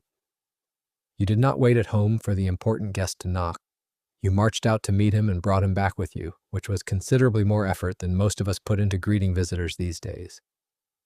If that is the flavor of the meeting in the air, then the catching up and the visible return are not two separate events years apart, but two halves of one motion, the church rising to meet the returning king and coming straight back down to earth with him. Its main challenge is the reverse of the pre-tribulation camp's strength, namely accounting for that promise about being kept from the hour of trial, and explaining how the faithful are shielded from the worst of the wrath while still standing in the middle of it. You may also have noticed that where a person lands on all this often traces straight back to the interpretive lens they were already wearing, the four we sorted out at the very beginning. Someone who reads the book as mostly future, with a literal 7-year ordeal still ahead, has a natural home in the pre-tribulation or mid-tribulation camps, because those views need that literal future 7 to hang the timing on in the first place. Someone who reads the great ordeal as already largely fulfilled in the ancient past, or as a timeless pattern rather than a ticking countdown, tends to find the whole question of the exact minute of rescue far less pressing, and often drifts toward the post-tribulation reading or treats the debate as somewhat beside the point. In other words, people are usually not arguing about the catching up in isolation. They are applying, several steps down the line, the same basic assumptions about how the book works that they carried in the door with them. Which is oddly clarifying because it means that if you want to understand why someone is so certain about the timing, the more useful question is often not what do you think about the rapture, but how do you read the book as a whole? Sort out the lens and the landing spot tends to follow on its own.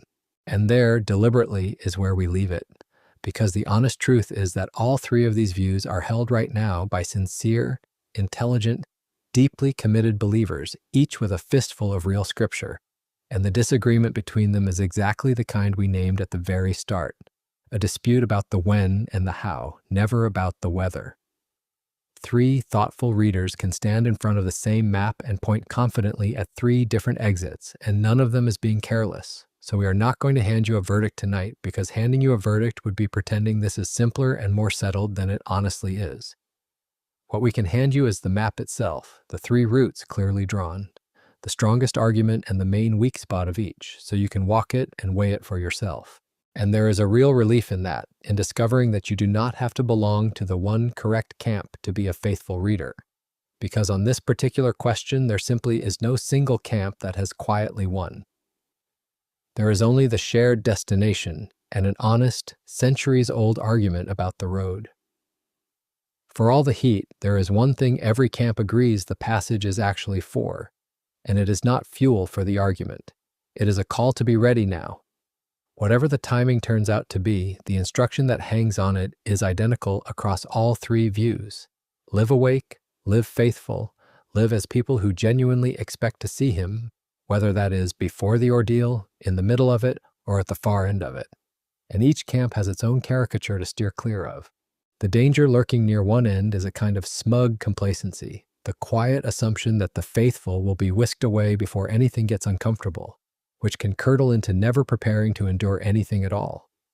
The danger near the other end is a grim fatalism, bracing so hard for the worst that hope sours into dread. The passage itself threads between the two. It was not written to make anyone smug, and it was not written to make anyone despair. It was written to make people ready, and readiness looks the same regardless of which timeline proves true.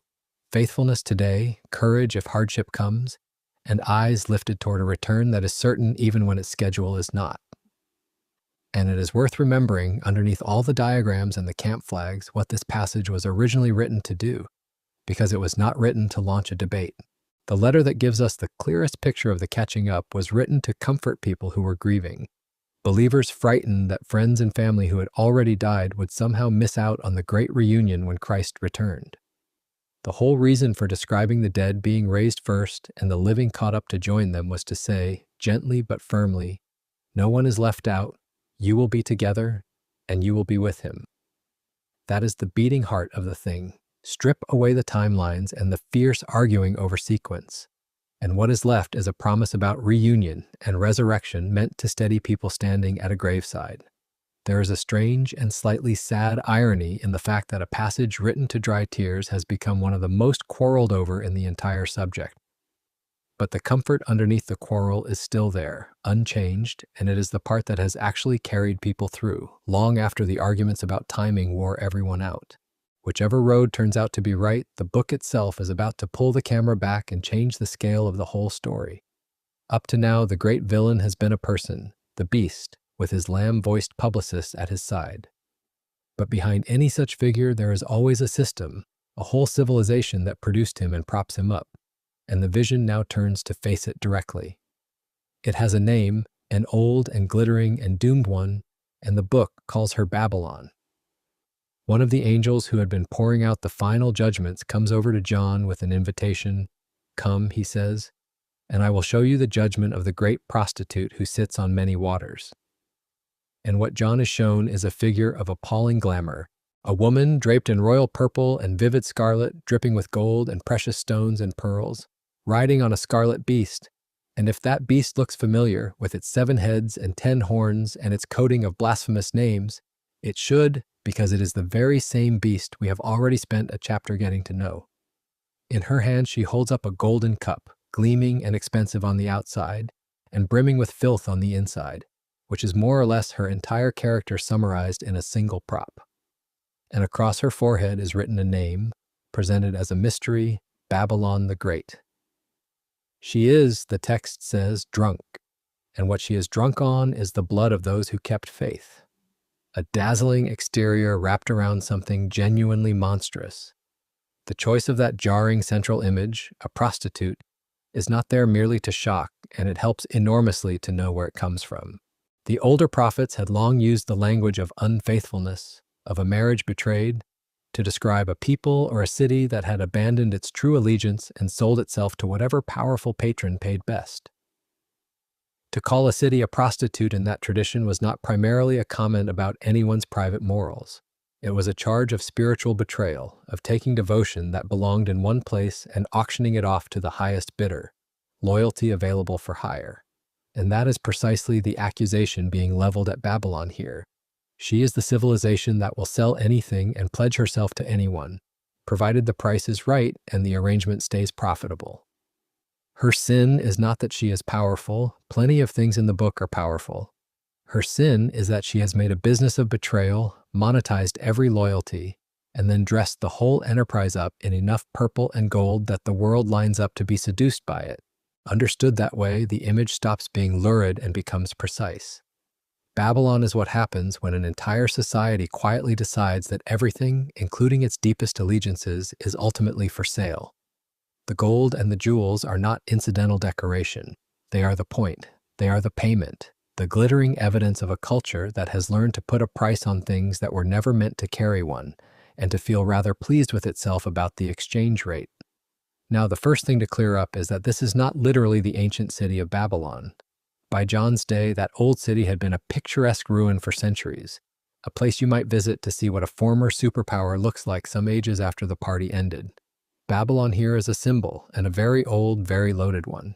The original Babylon was the empire that had once flattened the holy city and hauled God's people off into a long exile, the very backdrop against which that old countdown prophecy was first delivered.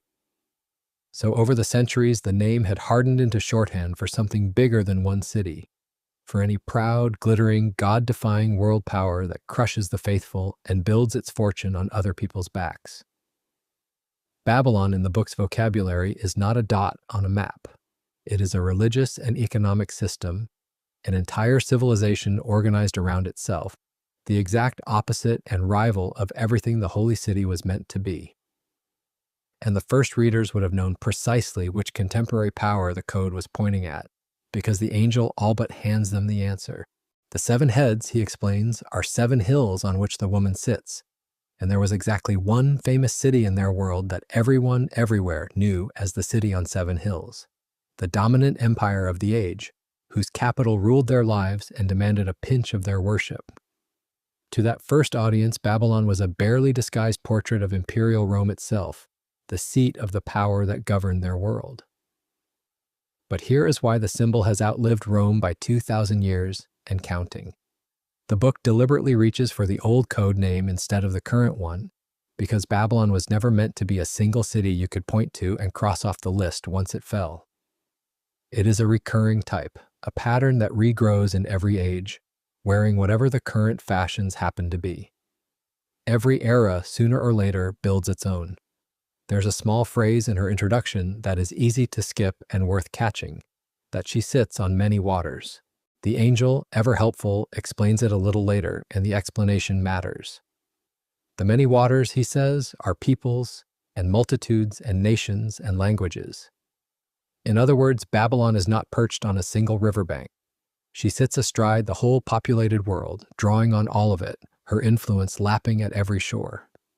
It is a picture of reach, of a system so vast and so thoroughly interconnected that its currents touch everyone, everywhere. And that is a large part of why the book insists this is something bigger than any one empire. A local tyranny sits on one patch of ground and can be walked away from. Babylon sits on the waters of the entire planet, which is the ancient way of saying that her supply chains, her markets, and her appetites are global, threaded into everybody's daily life. To the people caught up inside her, there is no obvious outside to run to, because she has arranged, quite deliberately, to be everywhere at once, which is going to make that later command to come out of her a good deal more challenging than simply strolling through a city gate. The angel keeps unpacking the mystery, and some of what he reveals is genuinely unsettling. The 7 heads are 7 hills and also 7 kings. The 10 horns are 10 more kings who hand their power over to the beast for a season. And then comes the twist that is one of the most quietly realistic observations in the entire book. Those 10 kings, together with the beast they serve, eventually come to hate the prostitute they had been so happy to ride. They turn on her, strip her bare, and destroy her utterly. The system that carried her ends up devouring her. Read that again because it matters. Babylon is not brought down only from the outside by heaven. She is also cannibalized from within, torn apart by the very powers she thought were on her side, which tells you something the book has been hinting at all along, that evil is not loyal. It has no true partners, only temporary alliances of convenience. And the moment the useful phase runs out, it turns and eats its own. Evil, it turns out, makes a genuinely terrible business partner. It is worth pausing on the division of labor between the beast and the prostitute, because between them they show you the 2 hands of a single body.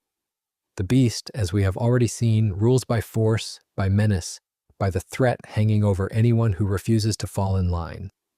Babylon works the opposite way. She rules by seduction. The kings of the earth are never described as being conquered by her, but as being charmed by her, drawn in by the wealth and the status and the intoxicating access she offers, climbing willingly into bed with the arrangement because it made them rich. That is the velvet glove to the beast's iron fist, and it is arguably the more dangerous of the two, because force at least announces itself plainly, while seduction feels like your own clever idea. Nobody has to be dragged into Babylon at sword point. They walk in gladly, cup in hand, quietly congratulating themselves on their good fortune, which is exactly why the book pictures the whole world as intoxicated by her, drunk on the wine of her luxuries, because that is precisely what she does. She holds out a golden cup so appealing that people simply stop asking what is actually swirling around inside it. Between the two of them, the beast and Babylon have every angle covered. If the fear does not get you, the glamour will, and most of us, if we are honest, are far more likely to be undone by the second than the first. Very few people are ever bullied into compromise. A great many are simply, comfortably, quietly bought.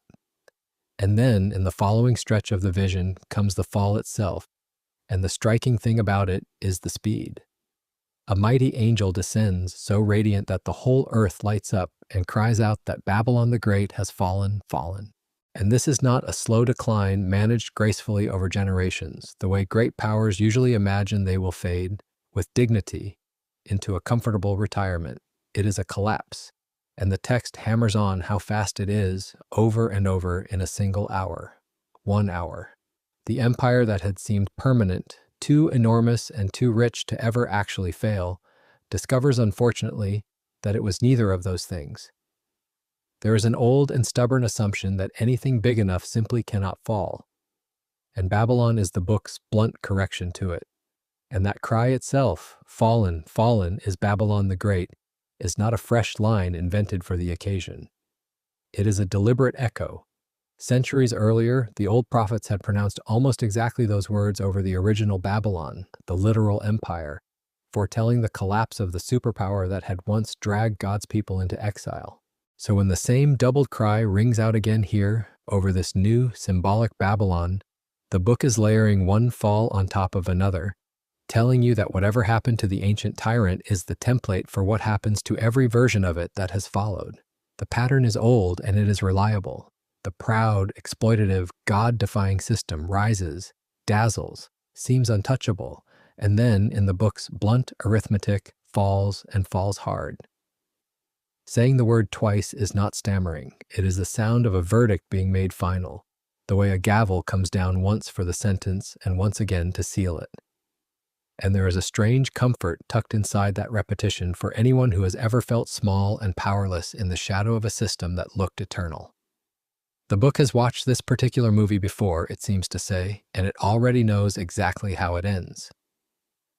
And here is where the whole scene turns startlingly, almost uncomfortably modern. As Babylon burns, three groups stand off at a careful distance and weep for her. The kings who shared her luxuries, the merchants who grew rich selling to her, and the sea captains who ferried her cargo. But pay close attention to what exactly they are mourning, because it is the sharpest point in the chapter. Not one of them sheds a tear for a single human being. They weep for the market. They wail over lost trade, vanished demand, a fortune that went up in smoke overnight.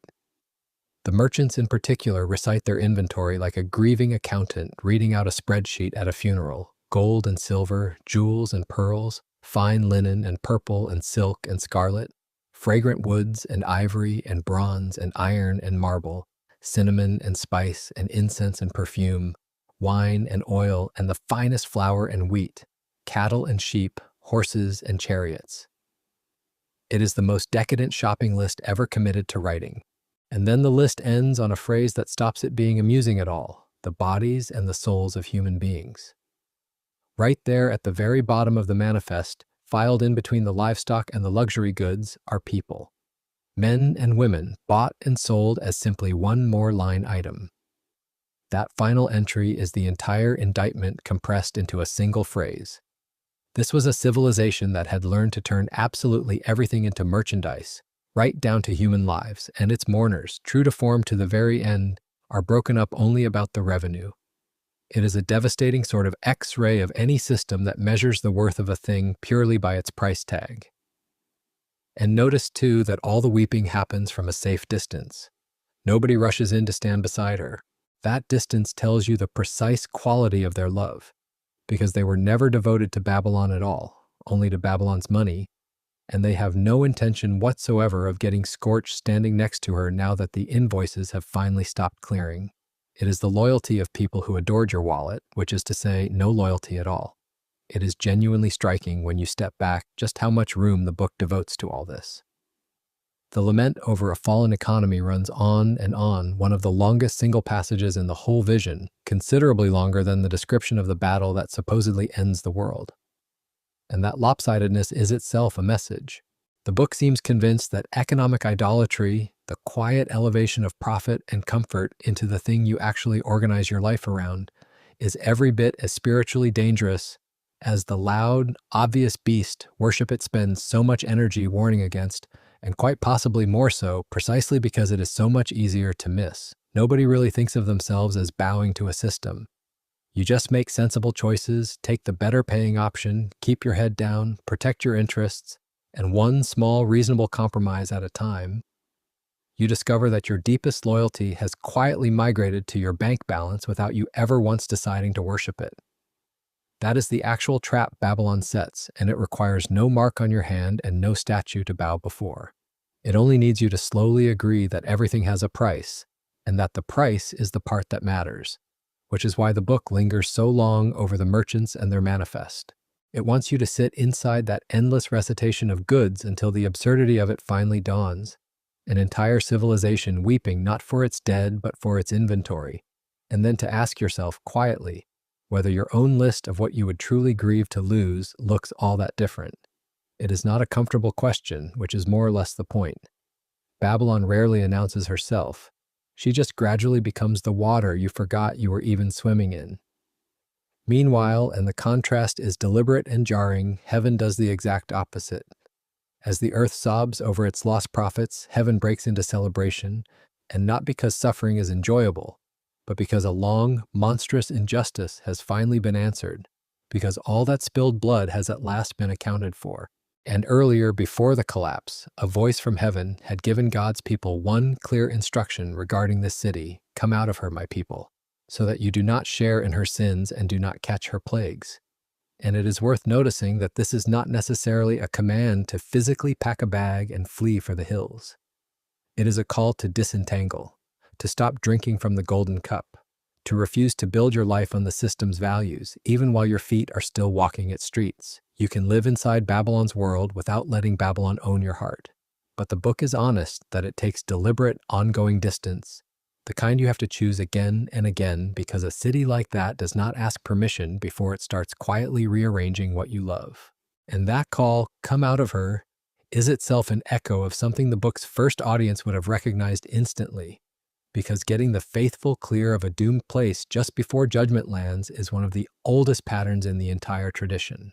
A family was once led by the hand out of a corrupt city moments before fire fell on it. A whole nation of exiles was later urged to leave the literal Babylon and go home rather than settle comfortably into their captivity. Over and over, right before a great fall, there is a voice saying, in effect, "Do not be standing there when this comes down." So the instruction here fits a long established rhythm, and it carries the same double edge it always did. On the one hand, it is mercy, an open door offered before the walls collapse. On the other, it is a genuine test, because leaving is almost never convenient. The doomed city is usually also the comfortable one, the profitable one, the one where all your relationships and your livelihood happen to be tangled up. Coming out of Babylon has hardly ever meant a literal sprint for the exits. It has meant the far harder daily work of loosening your grip on a place that has sunk its hooks into your habits, your ambitions, and your quiet sense of who you are. The door stands open. The book is simply honest that walking through it always costs something, because that, in the end, is the whole point this enormous section has been building toward, and it quietly sets up everything still to come. There are, when you boil the book all the way down, really only 2 cities in it, and only 2 women, and only 2 ways to stake a human life. There is Babylon the prostitute, gorgeous and wealthy and seductive and doomed, a city built entirely on taking. And there is another city, still waiting to be unveiled at the very end, pictured not as a prostitute, but as a bride, radiant and faithful and permanent, a city built on being given. 2 women, 2 cities, 2 choices, 2 destinies. And the sobering question this whole Babylon section presses on the viewer, without ever raising its voice, is simply which of the 2 you're actually staking your one and only life on. Because one of them is going to last, and spoiler, it is not the one holding the shopping list. With that, the book lifts the theme of judgment clean off the shoulders of any single villain and lowers it onto an entire civilization, and then it turns at last to deal with what is still left standing. Before the king himself appears, though, heaven throws a party, and it is worth lingering on because it is the emotional turn of the whole book. As Babylon burns, a great multitude in heaven erupts with a single word, over and over, hallelujah, which, charmingly, is the only place in this whole stretch of the scriptures where that famous word actually shows up. And when it finally does, it lands 4 times in quick succession, like a crowd that simply cannot stop cheering. They are celebrating 2 things at once, that the long injustice has finally been answered, and that something joyful is about to begin. And then comes the announcement that quietly reframes everything that follows. The marriage supper of the Lamb is ready. The bride has made herself ready, and she is given fine linen, clean and bright, to wear, which the text pauses to explain stands for the faithful deeds of God's people, woven, as it were, into a wedding dress. Hold on to that image because it is the exact inverse of the prostitute we just watched collapse. Where Babylon sold herself and drowned in luxury, the bride kept faith and is now clothed in it. 2 women, 2 destinies brought at last into direct view of one another. The book even sets a wedding feast against the grim aftermath of the confrontation still to come. 2 very different suppers on a single day, one a celebration and one a battlefield being cleared, and it lets the stark contrast speak for itself without ever dwelling on the darker of the 2. So when heaven splits open a moment later and the writer comes out, be clear about what you are actually watching. This is not merely a general riding out to war. This is a bridegroom coming for his wedding who simply happens to have one last obstacle to clear on the way in. Because with the great system reduced to smoke and its mourners weeping over their spreadsheets, only 2 figures remain on their feet. The beast and his lamb-voiced publicist, and they do the one thing cornered power always does. They gather everyone they can scrape together for a last desperate stand. And it is at exactly that moment, with the armies of the earth massing and the outcome supposedly hanging in the balance, that heaven itself splits open. After everything the book has withheld across its long build-up, this is the entrance it has been saving. Heaven opens and a white horse appears, and its rider is emphatically not the counterfeit conqueror who galloped out from the very first broken seal a dozen chapters ago. This is the genuine article, the original the other one was only ever imitating. He is called faithful and true. His eyes blaze like fire, and his head is crowned with many crowns, one for every authority that is now, finally, openly his. His robe is stained with blood before the battle has even begun, which is a quiet statement all its own. A name is written on him that no one else knows, and another name is spoken over him, the word of God. And out of his mouth comes a sharp sword, and notice, out of his mouth, not clutched in his fist, because this king's weapon has always been his word and never his hands. And across his robe and along his thigh is written the title that settles the entire argument of the book, King of Kings and Lord of Lords. Each of the names he carries is doing real work, and they are worth walking through slowly, because between them they announce exactly who has arrived. Faithful and true is the first, and it lands as a direct rebuke to everything the beast and Babylon ever were, the great counterfeit and the great betrayer, the fake and the sellout, answered now by the one who is genuine all the way down, and keeps every promise he makes. Then there is the name that no one knows but himself, which is a striking thing to include at the very moment of his open triumph, a reminder that even fully unveiled, even riding in visible glory, there is a depth to his person that remains his own, not fully grasped by anyone, a mystery that victory does not exhaust.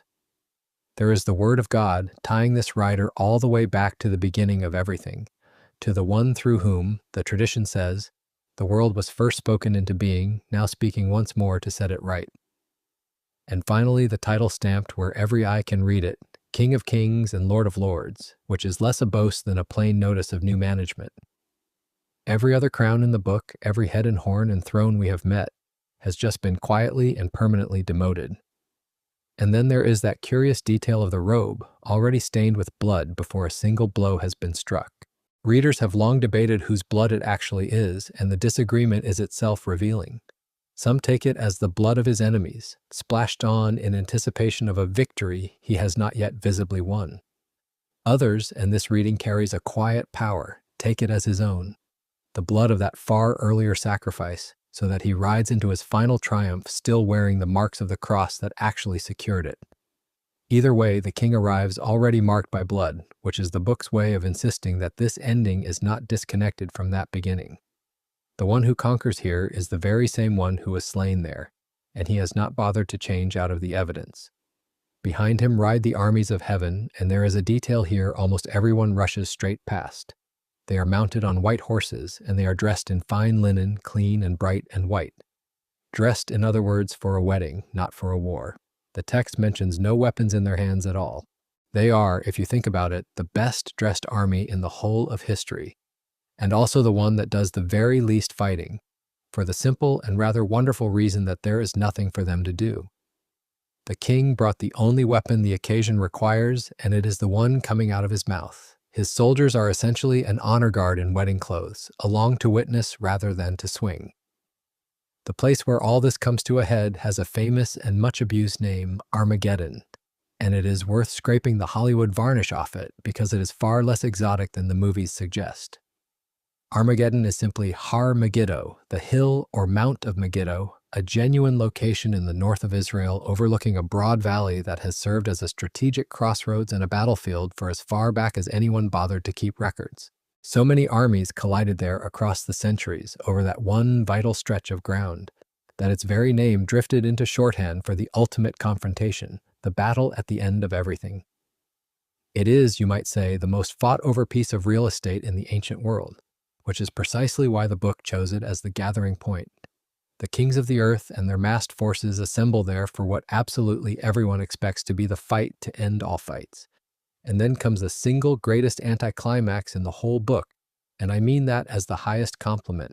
There is, essentially, no fight. You brace yourself for the clash of the ages, the sprawling, world-ending battle that every apocalyptic film has spent decades training you to anticipate.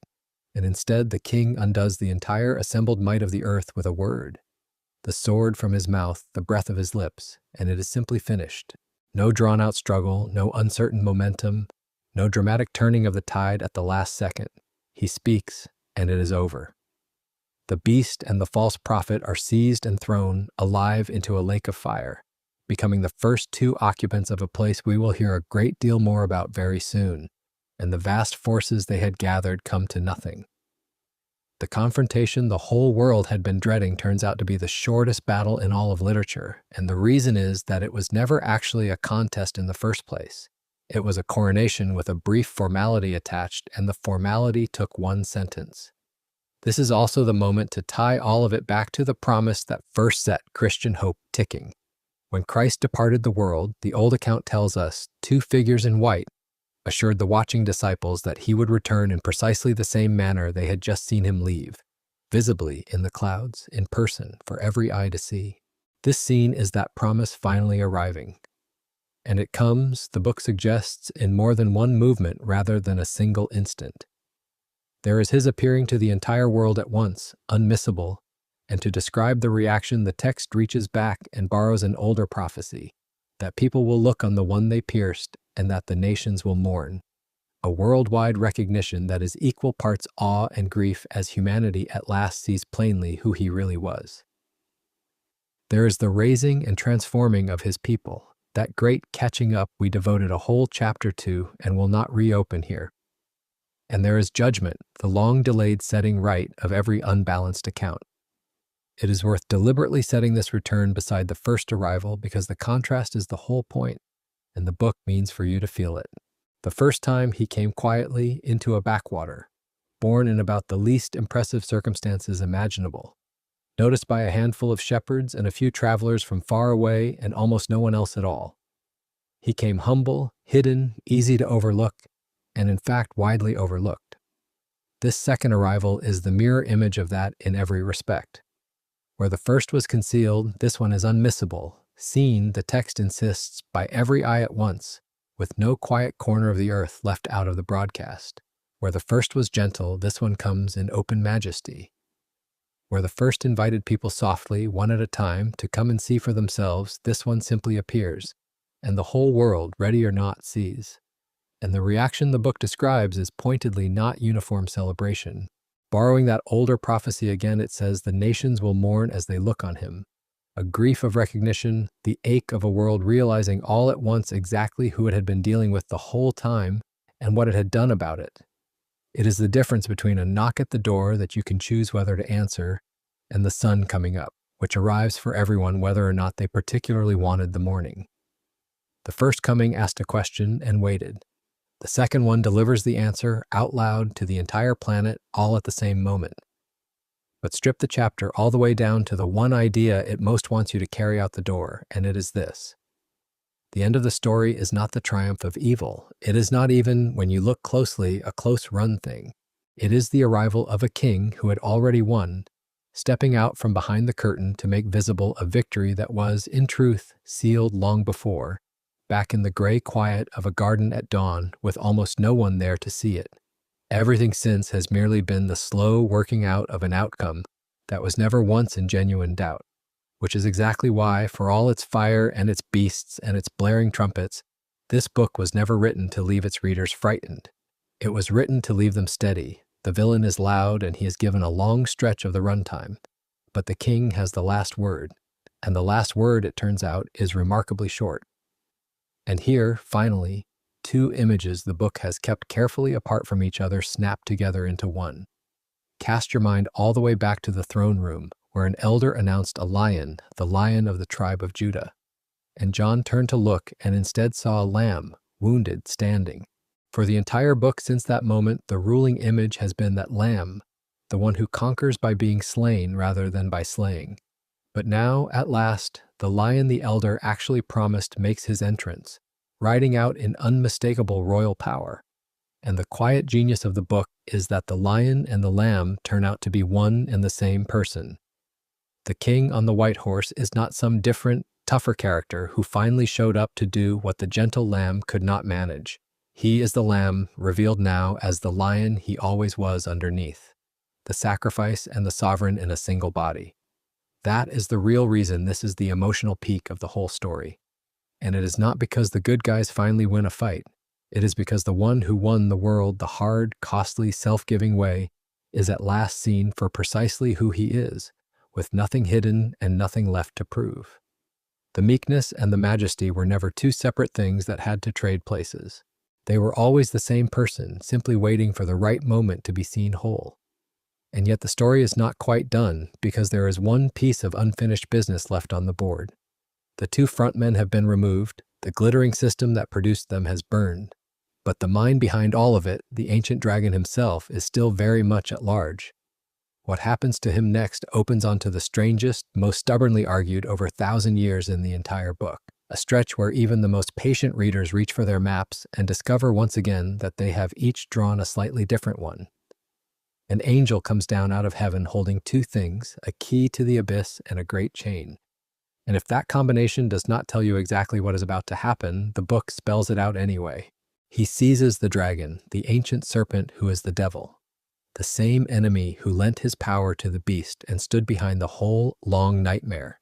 And he binds him, throws him down into the abyss, locks it, and seals it over him, so that he can no longer deceive the nations, and all of this is set to last for 1,000 years.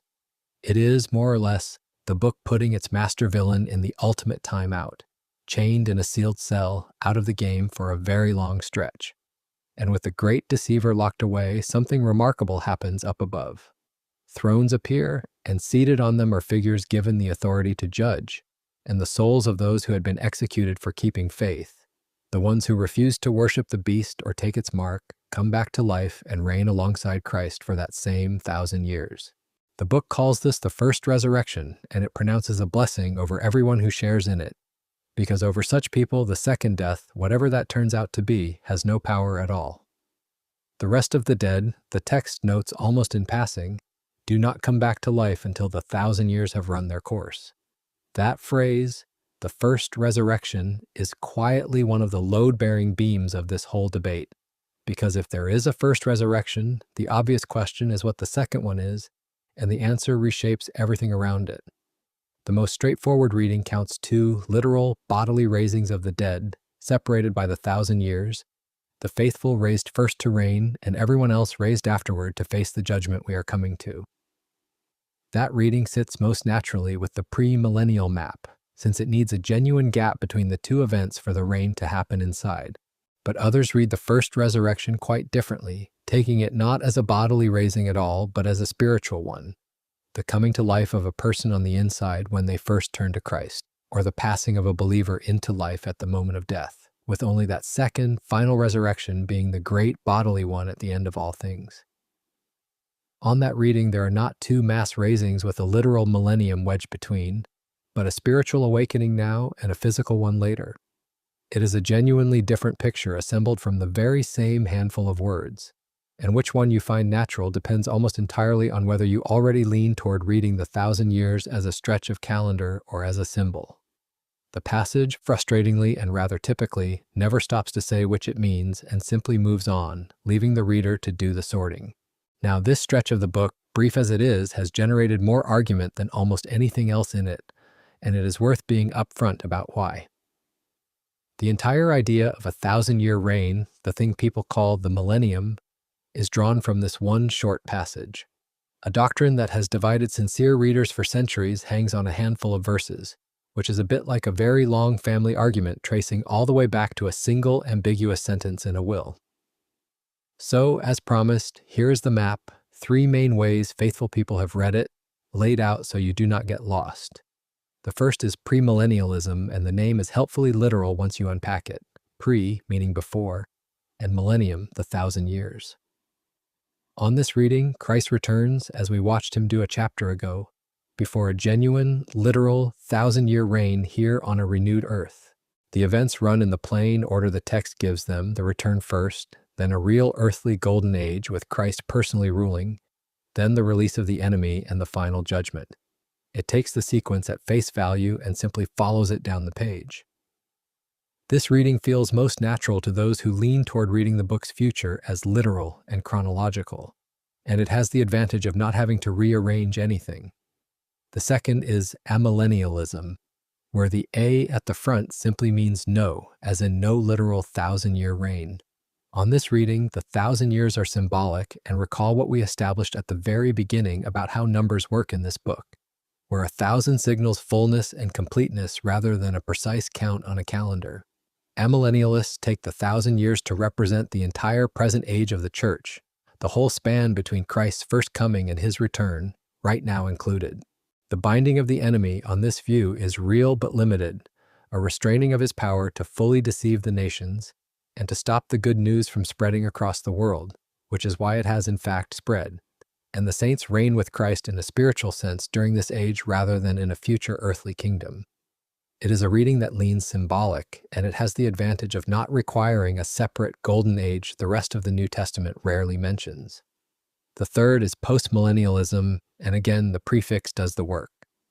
Post, meaning after. On this reading, the millennium is a coming golden age brought about gradually as the good news spreads and transforms the world, an era of increasing peace and justice and flourishing after which Christ returns to a world already substantially won over. It is the most optimistic of the three about the direction of history, picturing things getting better rather than worse before the end. It had its heyday in more confident centuries and, unsurprisingly, tends to lose popularity during the rougher ones, human history having a stubborn habit of complicating anyone's tidy upward graph. And that, when you strip everything else away, is the real hinge of the entire millennium argument, and it is a hinge we oiled all the way back at the start. It comes down to whether you read this one number the same way the book has been asking you to read its numbers from the beginning. Everywhere else, 1,000 has signaled fullness and vastness rather than a literal tally. And the consistent reader might reasonably ask why this particular 1,000 should suddenly switch to meaning exactly 1,000 trips around the sun and nothing more. The literal camp answers that context matters, that this passage reads more like a sequence of events than a burst of dreamlike imagery, and that here the number is behaving like a measurement. The symbolic camp answers that a book this thoroughly drenched in symbol does not abruptly turn literal for one paragraph, and then turn symbolic again the very moment that paragraph ends.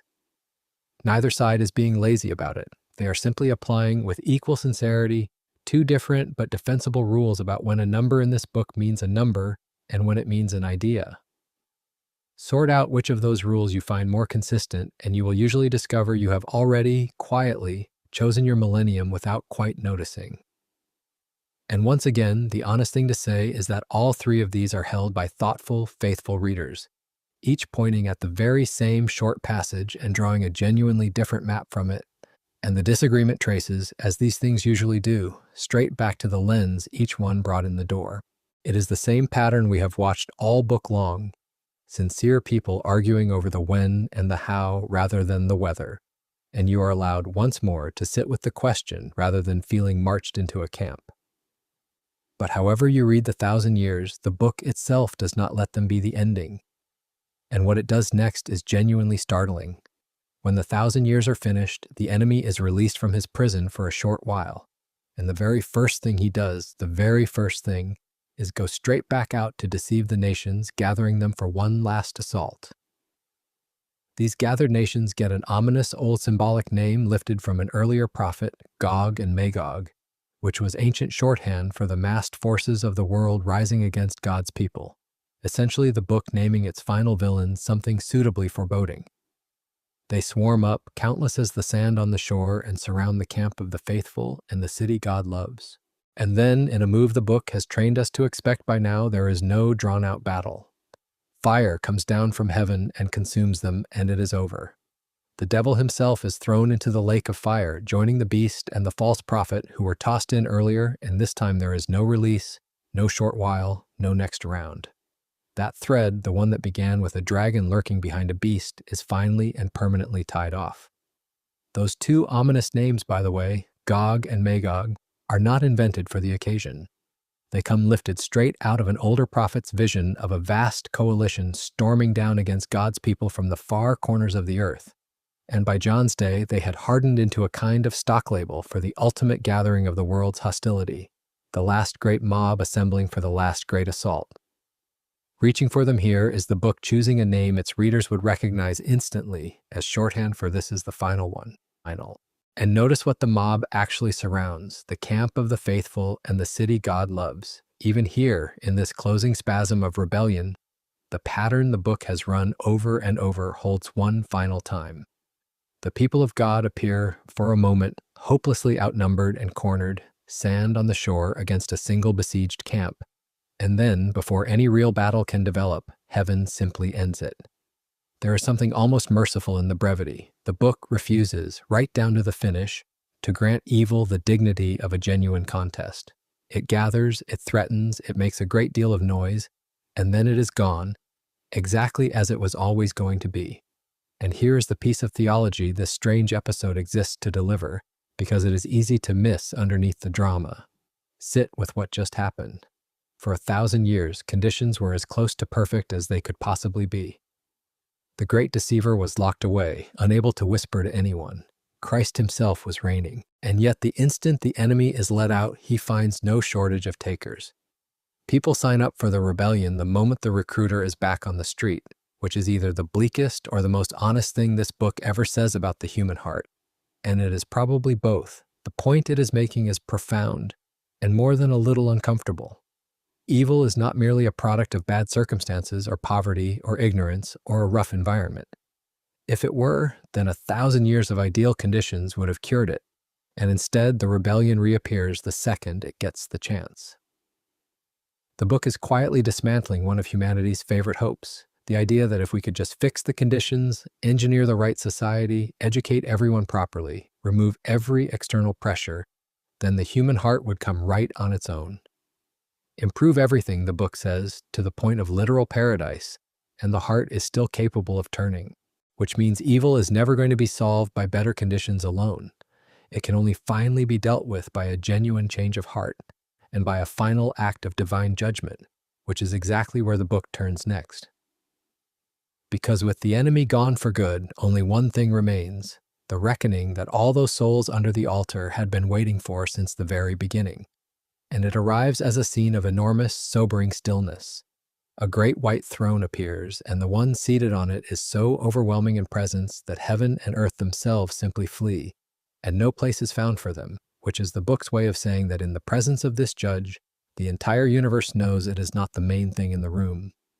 And the dead stand before the throne, great and small alike, every single one, with no exceptions carved out for the powerful or the famous. Books are opened, records of what each life actually was and did, and then one more book, set apart from the others, the book of life. The dead are judged by what is written according to their deeds. And then two things that had haunted the whole human story are themselves brought to an end. Death and the grave that had swallowed everyone give up all the dead they held, and then death and the grave are themselves thrown into the lake of fire. Death, the last enemy, finally dies. This, the text says, is the second death, and anyone whose name is not found written in the book of life is part of it. It is worth understanding the imagery of those books, because it is doing something quite precise. In the ancient world, a city kept a register, an official roll of its citizens, and to have your name written in it was to belong, to hold a recognized place, to be a member in full standing. To have it struck out or never entered at all was to be an outsider with no claim on the place. So when the scene describes a book of life, it is drawing on that everyday picture of a citizenship roll, the register of those who belong to the city that is coming. But notice that there are actually two kinds of record opened at this throne, the books that recount what each life did and the separate book of life that records who belongs. And the relationship between the two has occupied thoughtful readers for a very long time, because the scene deliberately holds together two things we usually try to pull apart: a judgment according to deeds, real actions that genuinely mattered and were genuinely seen, and a book of belonging that is, in the end, the deciding factor. The deeds are not brushed aside, they are read out, every one of them counting for something. And yet the hinge on which the whole outcome finally turns is whether the name is written in that other book. The scene seems content to let both truths stand shoulder to shoulder without flattening either one, which is a good deal harder and a good deal more honest than simply choosing the more convenient of the two. It is worth slowing down to clear up something the book is careful about here because a great deal of popular imagery gets it muddled. Whatever the lake of fire finally is, it is presented as the outcome of this last judgment, not the current state of the dead. Up to this point, the place of the dead has been something the older scriptures call by names we might translate as the grave, or the realm of the departed, a kind of waiting area, a holding state before this judgment rather than the final verdict itself. In that sense, the book pictures the final place of punishment as, at this moment in the story, still empty, awaiting a sentence that has not yet been passed. And notice, strikingly, that the grave itself, that whole waiting realm, is among the things thrown into the lake of fire. The temporary is swallowed by the permanent, which tells you that whatever this final reality is, it is genuinely final, an end of the whole long chapter of death, rather than merely another room within it. This two-stage structure, a waiting realm now and a final reckoning later, is worth holding on to, because it quietly corrects a great deal of muddled popular imagery. A lot of casual talk treats the final place of punishment as somewhere already fully populated and running at capacity, a stock backdrop in paintings and films and offhand remarks. But the book itself is more careful and more sequential than that. It presents the current state of the dead as a holding condition, an interval, with the decisive verdict and the final reality still ahead at this great throne. Whatever a person makes of the theology, reading the text accurately means keeping that order straight, because collapsing the waiting and the verdict into one blurred picture is exactly how the whole scene gets distorted in the retelling. The book is not describing some machine that has been grinding away in the background all along. It is describing a court that finally convenes, once at the end, after which even death itself is retired from service. Getting the sequence right does not make the subject any lighter, but it does make it clearer, and clarity on a matter this heavy is its own small mercy. And now we arrive at one of the heaviest questions in the whole of Christian thought. The question of what that final reality actually involves, and here, more than anywhere, it matters to be honest rather than to frighten. Sincere, thoughtful, orthodox believers have landed in 3 genuinely different places on this, each reading real passages of Scripture, and it would be dishonest to pretend the matter is simpler and more settled than it is. So, gently, here are the 3. The first view is sometimes called universal reconciliation, the hope that in the very end somehow everyone is restored, that no one is finally lost. Its supporters point to the sweeping language in parts of the New Testament about God reconciling all things to himself, about every knee eventually bowing, about God at last being everything to everyone. It is, understandably, the reading many people most want to be true. But it is also the one most Christians have found hardest to sustain, and it is worth being clear about why. Salvation across the Bible is consistently presented as something responded to, tied to faith rather than automatic, and the many explicit warnings of a real judgment sit awkwardly with the idea that the warnings never actually apply to anyone. The broad all language, its critics argue, more naturally means people of every kind, from every nation and background, rather than every last individual regardless of response. It is a beautiful hope and a genuinely difficult one to square with the texts that speak plainly of a fork in the road.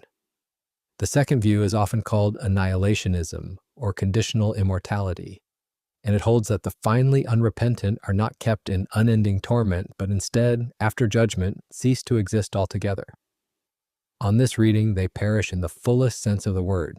Its supporters lean on the pervasive language of destruction and perishing throughout the Scriptures, the famous contrast between perishing on one side and having lasting life on the other, the description of the ultimate outcome as a death, that very phrase, the second death. Immortality, on this view, is not something everyone automatically possesses, but a gift granted to those who are saved, which is where the name conditional comes from. Fire, its defenders note, is elsewhere an image of something being consumed and used up, not of something being endlessly maintained. It is a reading that takes the words death and destruction at close to face value. The third view is the traditional one, eternal conscious torment, that the punishment described is both conscious and without end. Its supporters point to phrases like eternal punishment, to images of a fire that is not quenched and a worm that does not die, to the language in this very book about smoke that rises forever, and to a striking grammatical point that in at least one key passage, the exact same word, eternal, is applied to both the life of the saved and the punishment of the lost, so that weakening one arguably weakens the other. It has been the majority position across most of church history, and its defenders argue that the sheer weight and repetition of the warning language is difficult to soften without explaining it away. And it helps enormously to see what all three of these views are actually trying to do, because not one of them is being casual and not one of them is being cruel. Each is an attempt by serious and faithful people to hold together two things the scriptures insist upon at the very same time: that God is genuinely just, that wrong is really taken seriously and not simply waved off, and that God is genuinely loving, that his heart is set on rescue rather than on ruin. The universalist leans hard on the love and strains to keep hold of the justice. The traditional view leans hard on the justice and strains to keep hold of the love. The annihilationist tries to locate the balance point somewhere between the two. They are not three rankings of how kind each camp happens to feel. They are three honest efforts to keep both of God's revealed characteristics inside the same frame without quietly dropping either one, which turns out to be genuinely difficult. And that difficulty, rather than any shortage of faith or nerve, is the real reason the conversation has never been neatly settled. Hold that in mind, and the disagreement stops looking like a quarrel and starts looking like what it actually is: a shared struggle to do justice to a God who is somehow both at once. Each of these has serious people and serious arguments behind it, and they disagree in good faith, which is precisely why it would be wrong to hand you a gavel and pretend the case is closed. What every one of them agrees on, though, and what the book itself drives at, is that something genuinely serious is at stake, and that the whole matter comes down, in the end, to a single question: whether a person's name is written in that book of life. Everything else in the scene orbits that one point. And it needs saying plainly that this is a weighty thing to think about, the kind of question that can press hard on a person, especially late at night. If it sits heavily on you or brings someone you love to mind, that is not a burden you have to carry alone in the dark, and it is worth talking it over with someone you trust rather than turning it over by yourself. The book, for its part, does not raise the question in order to terrify anyone. It raises it to make clear that the choice in front of every human being is a real one, with real weight. And then, mercifully, it does not leave us standing at the throne of judgment.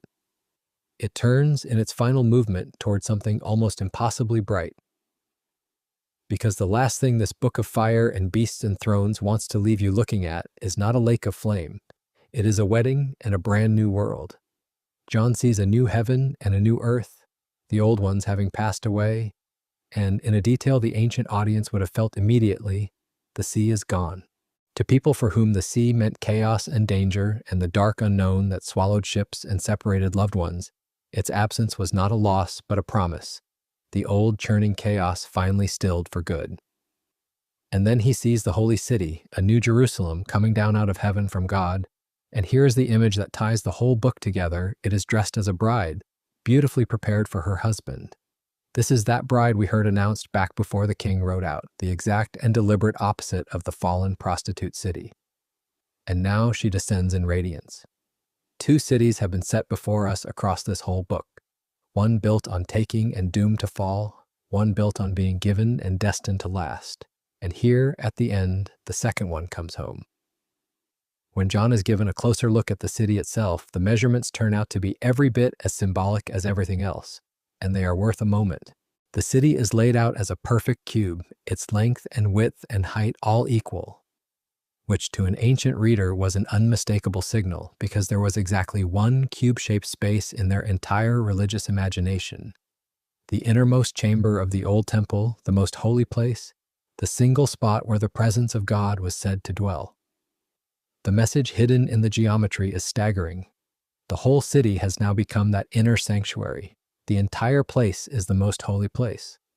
There is no special room left to be admitted into because you are already standing inside it, everywhere, all the time. Its wall is built of jasper, its main street is gold, so pure it is transparent as glass, and it has 12 gates, each one carved from a single enormous pearl, with the names of the 12 tribes written above them, and 12 foundation stones bearing the names of the 12 apostles. And if all those 12s are ringing the bell we first rang near the very beginning, they should, because 12 has meant the people of God since the start, the Old Covenant and the New, the tribes and the apostles. And here they are quite literally built into the architecture, the whole span of the faithful worked into the walls and the gates of the place. The city is not merely a place for the people of God. In a real sense, it is a city made of them. And a great voice announces what the entire bloody drama was always for. The dwelling place of God is now with people. He will live among them, and they will be his, and God himself will be with them. And because of that one fact, everything that made the old world ache is simply gone. He will wipe away every tear from their eyes, and there will be no more death, no more mourning, no more crying, no more pain, because the old order of things, the whole long regime of loss, has passed away. Notice the logic of it, because it is the heart of the finale. The tears do not vanish because everyone has agreed to cheer up. They vanish because the thing that caused them, the deep separation between people and God, is finally and permanently healed. Fix the root, and the symptoms disappear on their own. The one seated on the throne says simply, "I am making everything new," which is a very different sentence from "I am making all new things." The old world is not thrown away and replaced with an unfamiliar substitute. It is renewed, restored, made right, the same world healed rather than a strange one swapped in. The details of the city keep hammering the same theme, presence, from every possible angle. There is no temple in it, and to the original readers that was almost scandalous, because the temple was the one place you went to be near God. But there is no temple here for the best possible reason, because God himself and the Lamb are the temple. You do not need a special building to approach the presence when the presence is simply everywhere. There is no sun and no moon either, not because it is dark, but because the glory of God gives the light, and so there is no night at all. And the city gates, in a lovely touch, are never shut. In the ancient world, you closed your gates at dusk against enemies and the dangers of the dark every single night without fail. This city keeps its gates open permanently, and the reason is quietly wonderful. There is no night to close them against, and no enemy left to keep out. Down the middle of it runs a river of the water of life, clear as crystal, flowing right from the throne, and along its banks grows the tree of life, bearing fresh fruit every month. Its leaves, the text says, for the healing of the nations. And if that tree rings a very old bell, it should, because a tree of life stood in a garden at the very beginning of the whole story, lost when things went wrong. The book that started in a ruined garden ends in a garden that is also a city, the tree recovered, the wound closed, the long story curved all the way back around to where it began, only now permanent. Read the whole description closely and you realize the finale is doing something quietly deliberate, methodically undoing, item by item, everything that had gone wrong. The chaos of the sea, gone. The dark and its dangers, gone, because there is no more night. Death, mourning, crying, pain, each one named and each one abolished. And then the single most enormous line in the passage, easy to slide past, that there will no longer be any curse. All the way back at the start of the whole human story, when things first broke, a curse had settled over the world, thorns and toil and estrangement and the long shadow of death. And here, at the very end, that curse is simply lifted, canceled, the ancient sentence commuted at last. This is the book running the entire tragedy in reverse, where there was exile, homecoming, where there was separation, presence, where there was a garden lost, a garden restored, only now grown up into a whole city. Even that glittering, doomed city we watched collapse gets its perfect answer right here. The counterfeit bride replaced by the true one. The city built on taking over written by the city built on being given. Nothing broken is left quietly unaddressed. The book does not merely promise a happy ending. It promises a thorough one, a world in which every specific wound the preceding chapters so carefully cataloged has been, one at a time, healed.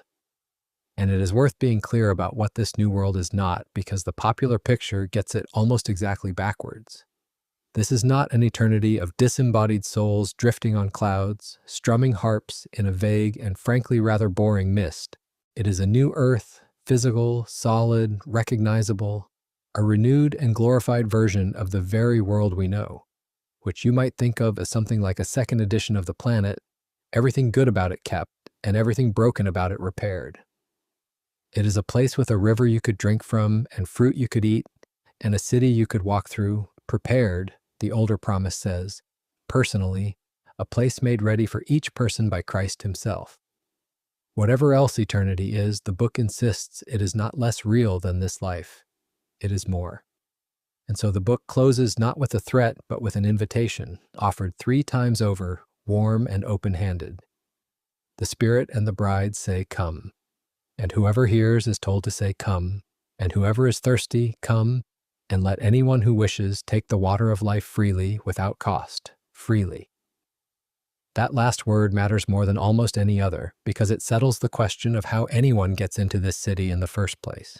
The entrance is not earned. It is not a reward handed out for a lifetime of impressive achievements or a spotless record. It is received the way you receive a gift or a glass of water when you are thirsty, and it comes down in the end to that same seal we have talked about all along, the welcome of Christ and the gift of his Spirit, the name written in the book of life. The ticket to the last city was never your resume, it was only ever your yes. And the final note the book strikes is not a full stop, but a leaning forward. Near the very end, a voice promises, "Plainly, surely I am coming soon." And the book answers it not with an argument or a timeline, but with a longing, a simple, "Yes, come." After everything, all the seals and the trumpets and the thrones, the book closes in the posture of someone waiting at a window for a person they love to come up the road at last. That is a strikingly different way to end a book about the end of the world than most of us would expect. It does not sign off braced for disaster, it signs off aching for an arrival. And that word soon has, of course, given readers pause for 2,000 years now, since 2 millennia is not most people's working definition of the term. But the book had already told us how to hold that, right at the very start, that no one gets to know the timing, and that 1,000 years or 2 are from the vantage point of the one making the promise, not the endless wait they feel like to us down here. The instruction was never to calculate the date and mark the calendar. It was to live, leaning forward, ready and unafraid.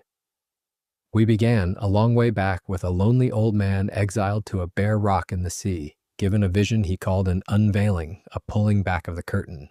And after all the seals and trumpets and beasts, after the fall of a glittering, doomed city, after a king on a white horse and a final judgment, the curtain pulls back on this, the actual point of the entire story, God coming down to live, permanently, with ordinary people, on a healed earth, with every tear wiped away by his own hand. That is what all of it was for. Not to frighten anyone and not to fuel endless arguments about dates and camps, but to hold out at the end of the darkest book in the library the brightest possible promise, and to leave the choice gently with you. 2 cities have been shown. One of them is coming down out of heaven with its gates thrown open and a river running through it, and the invitation standing at those open gates is only one word long. Come.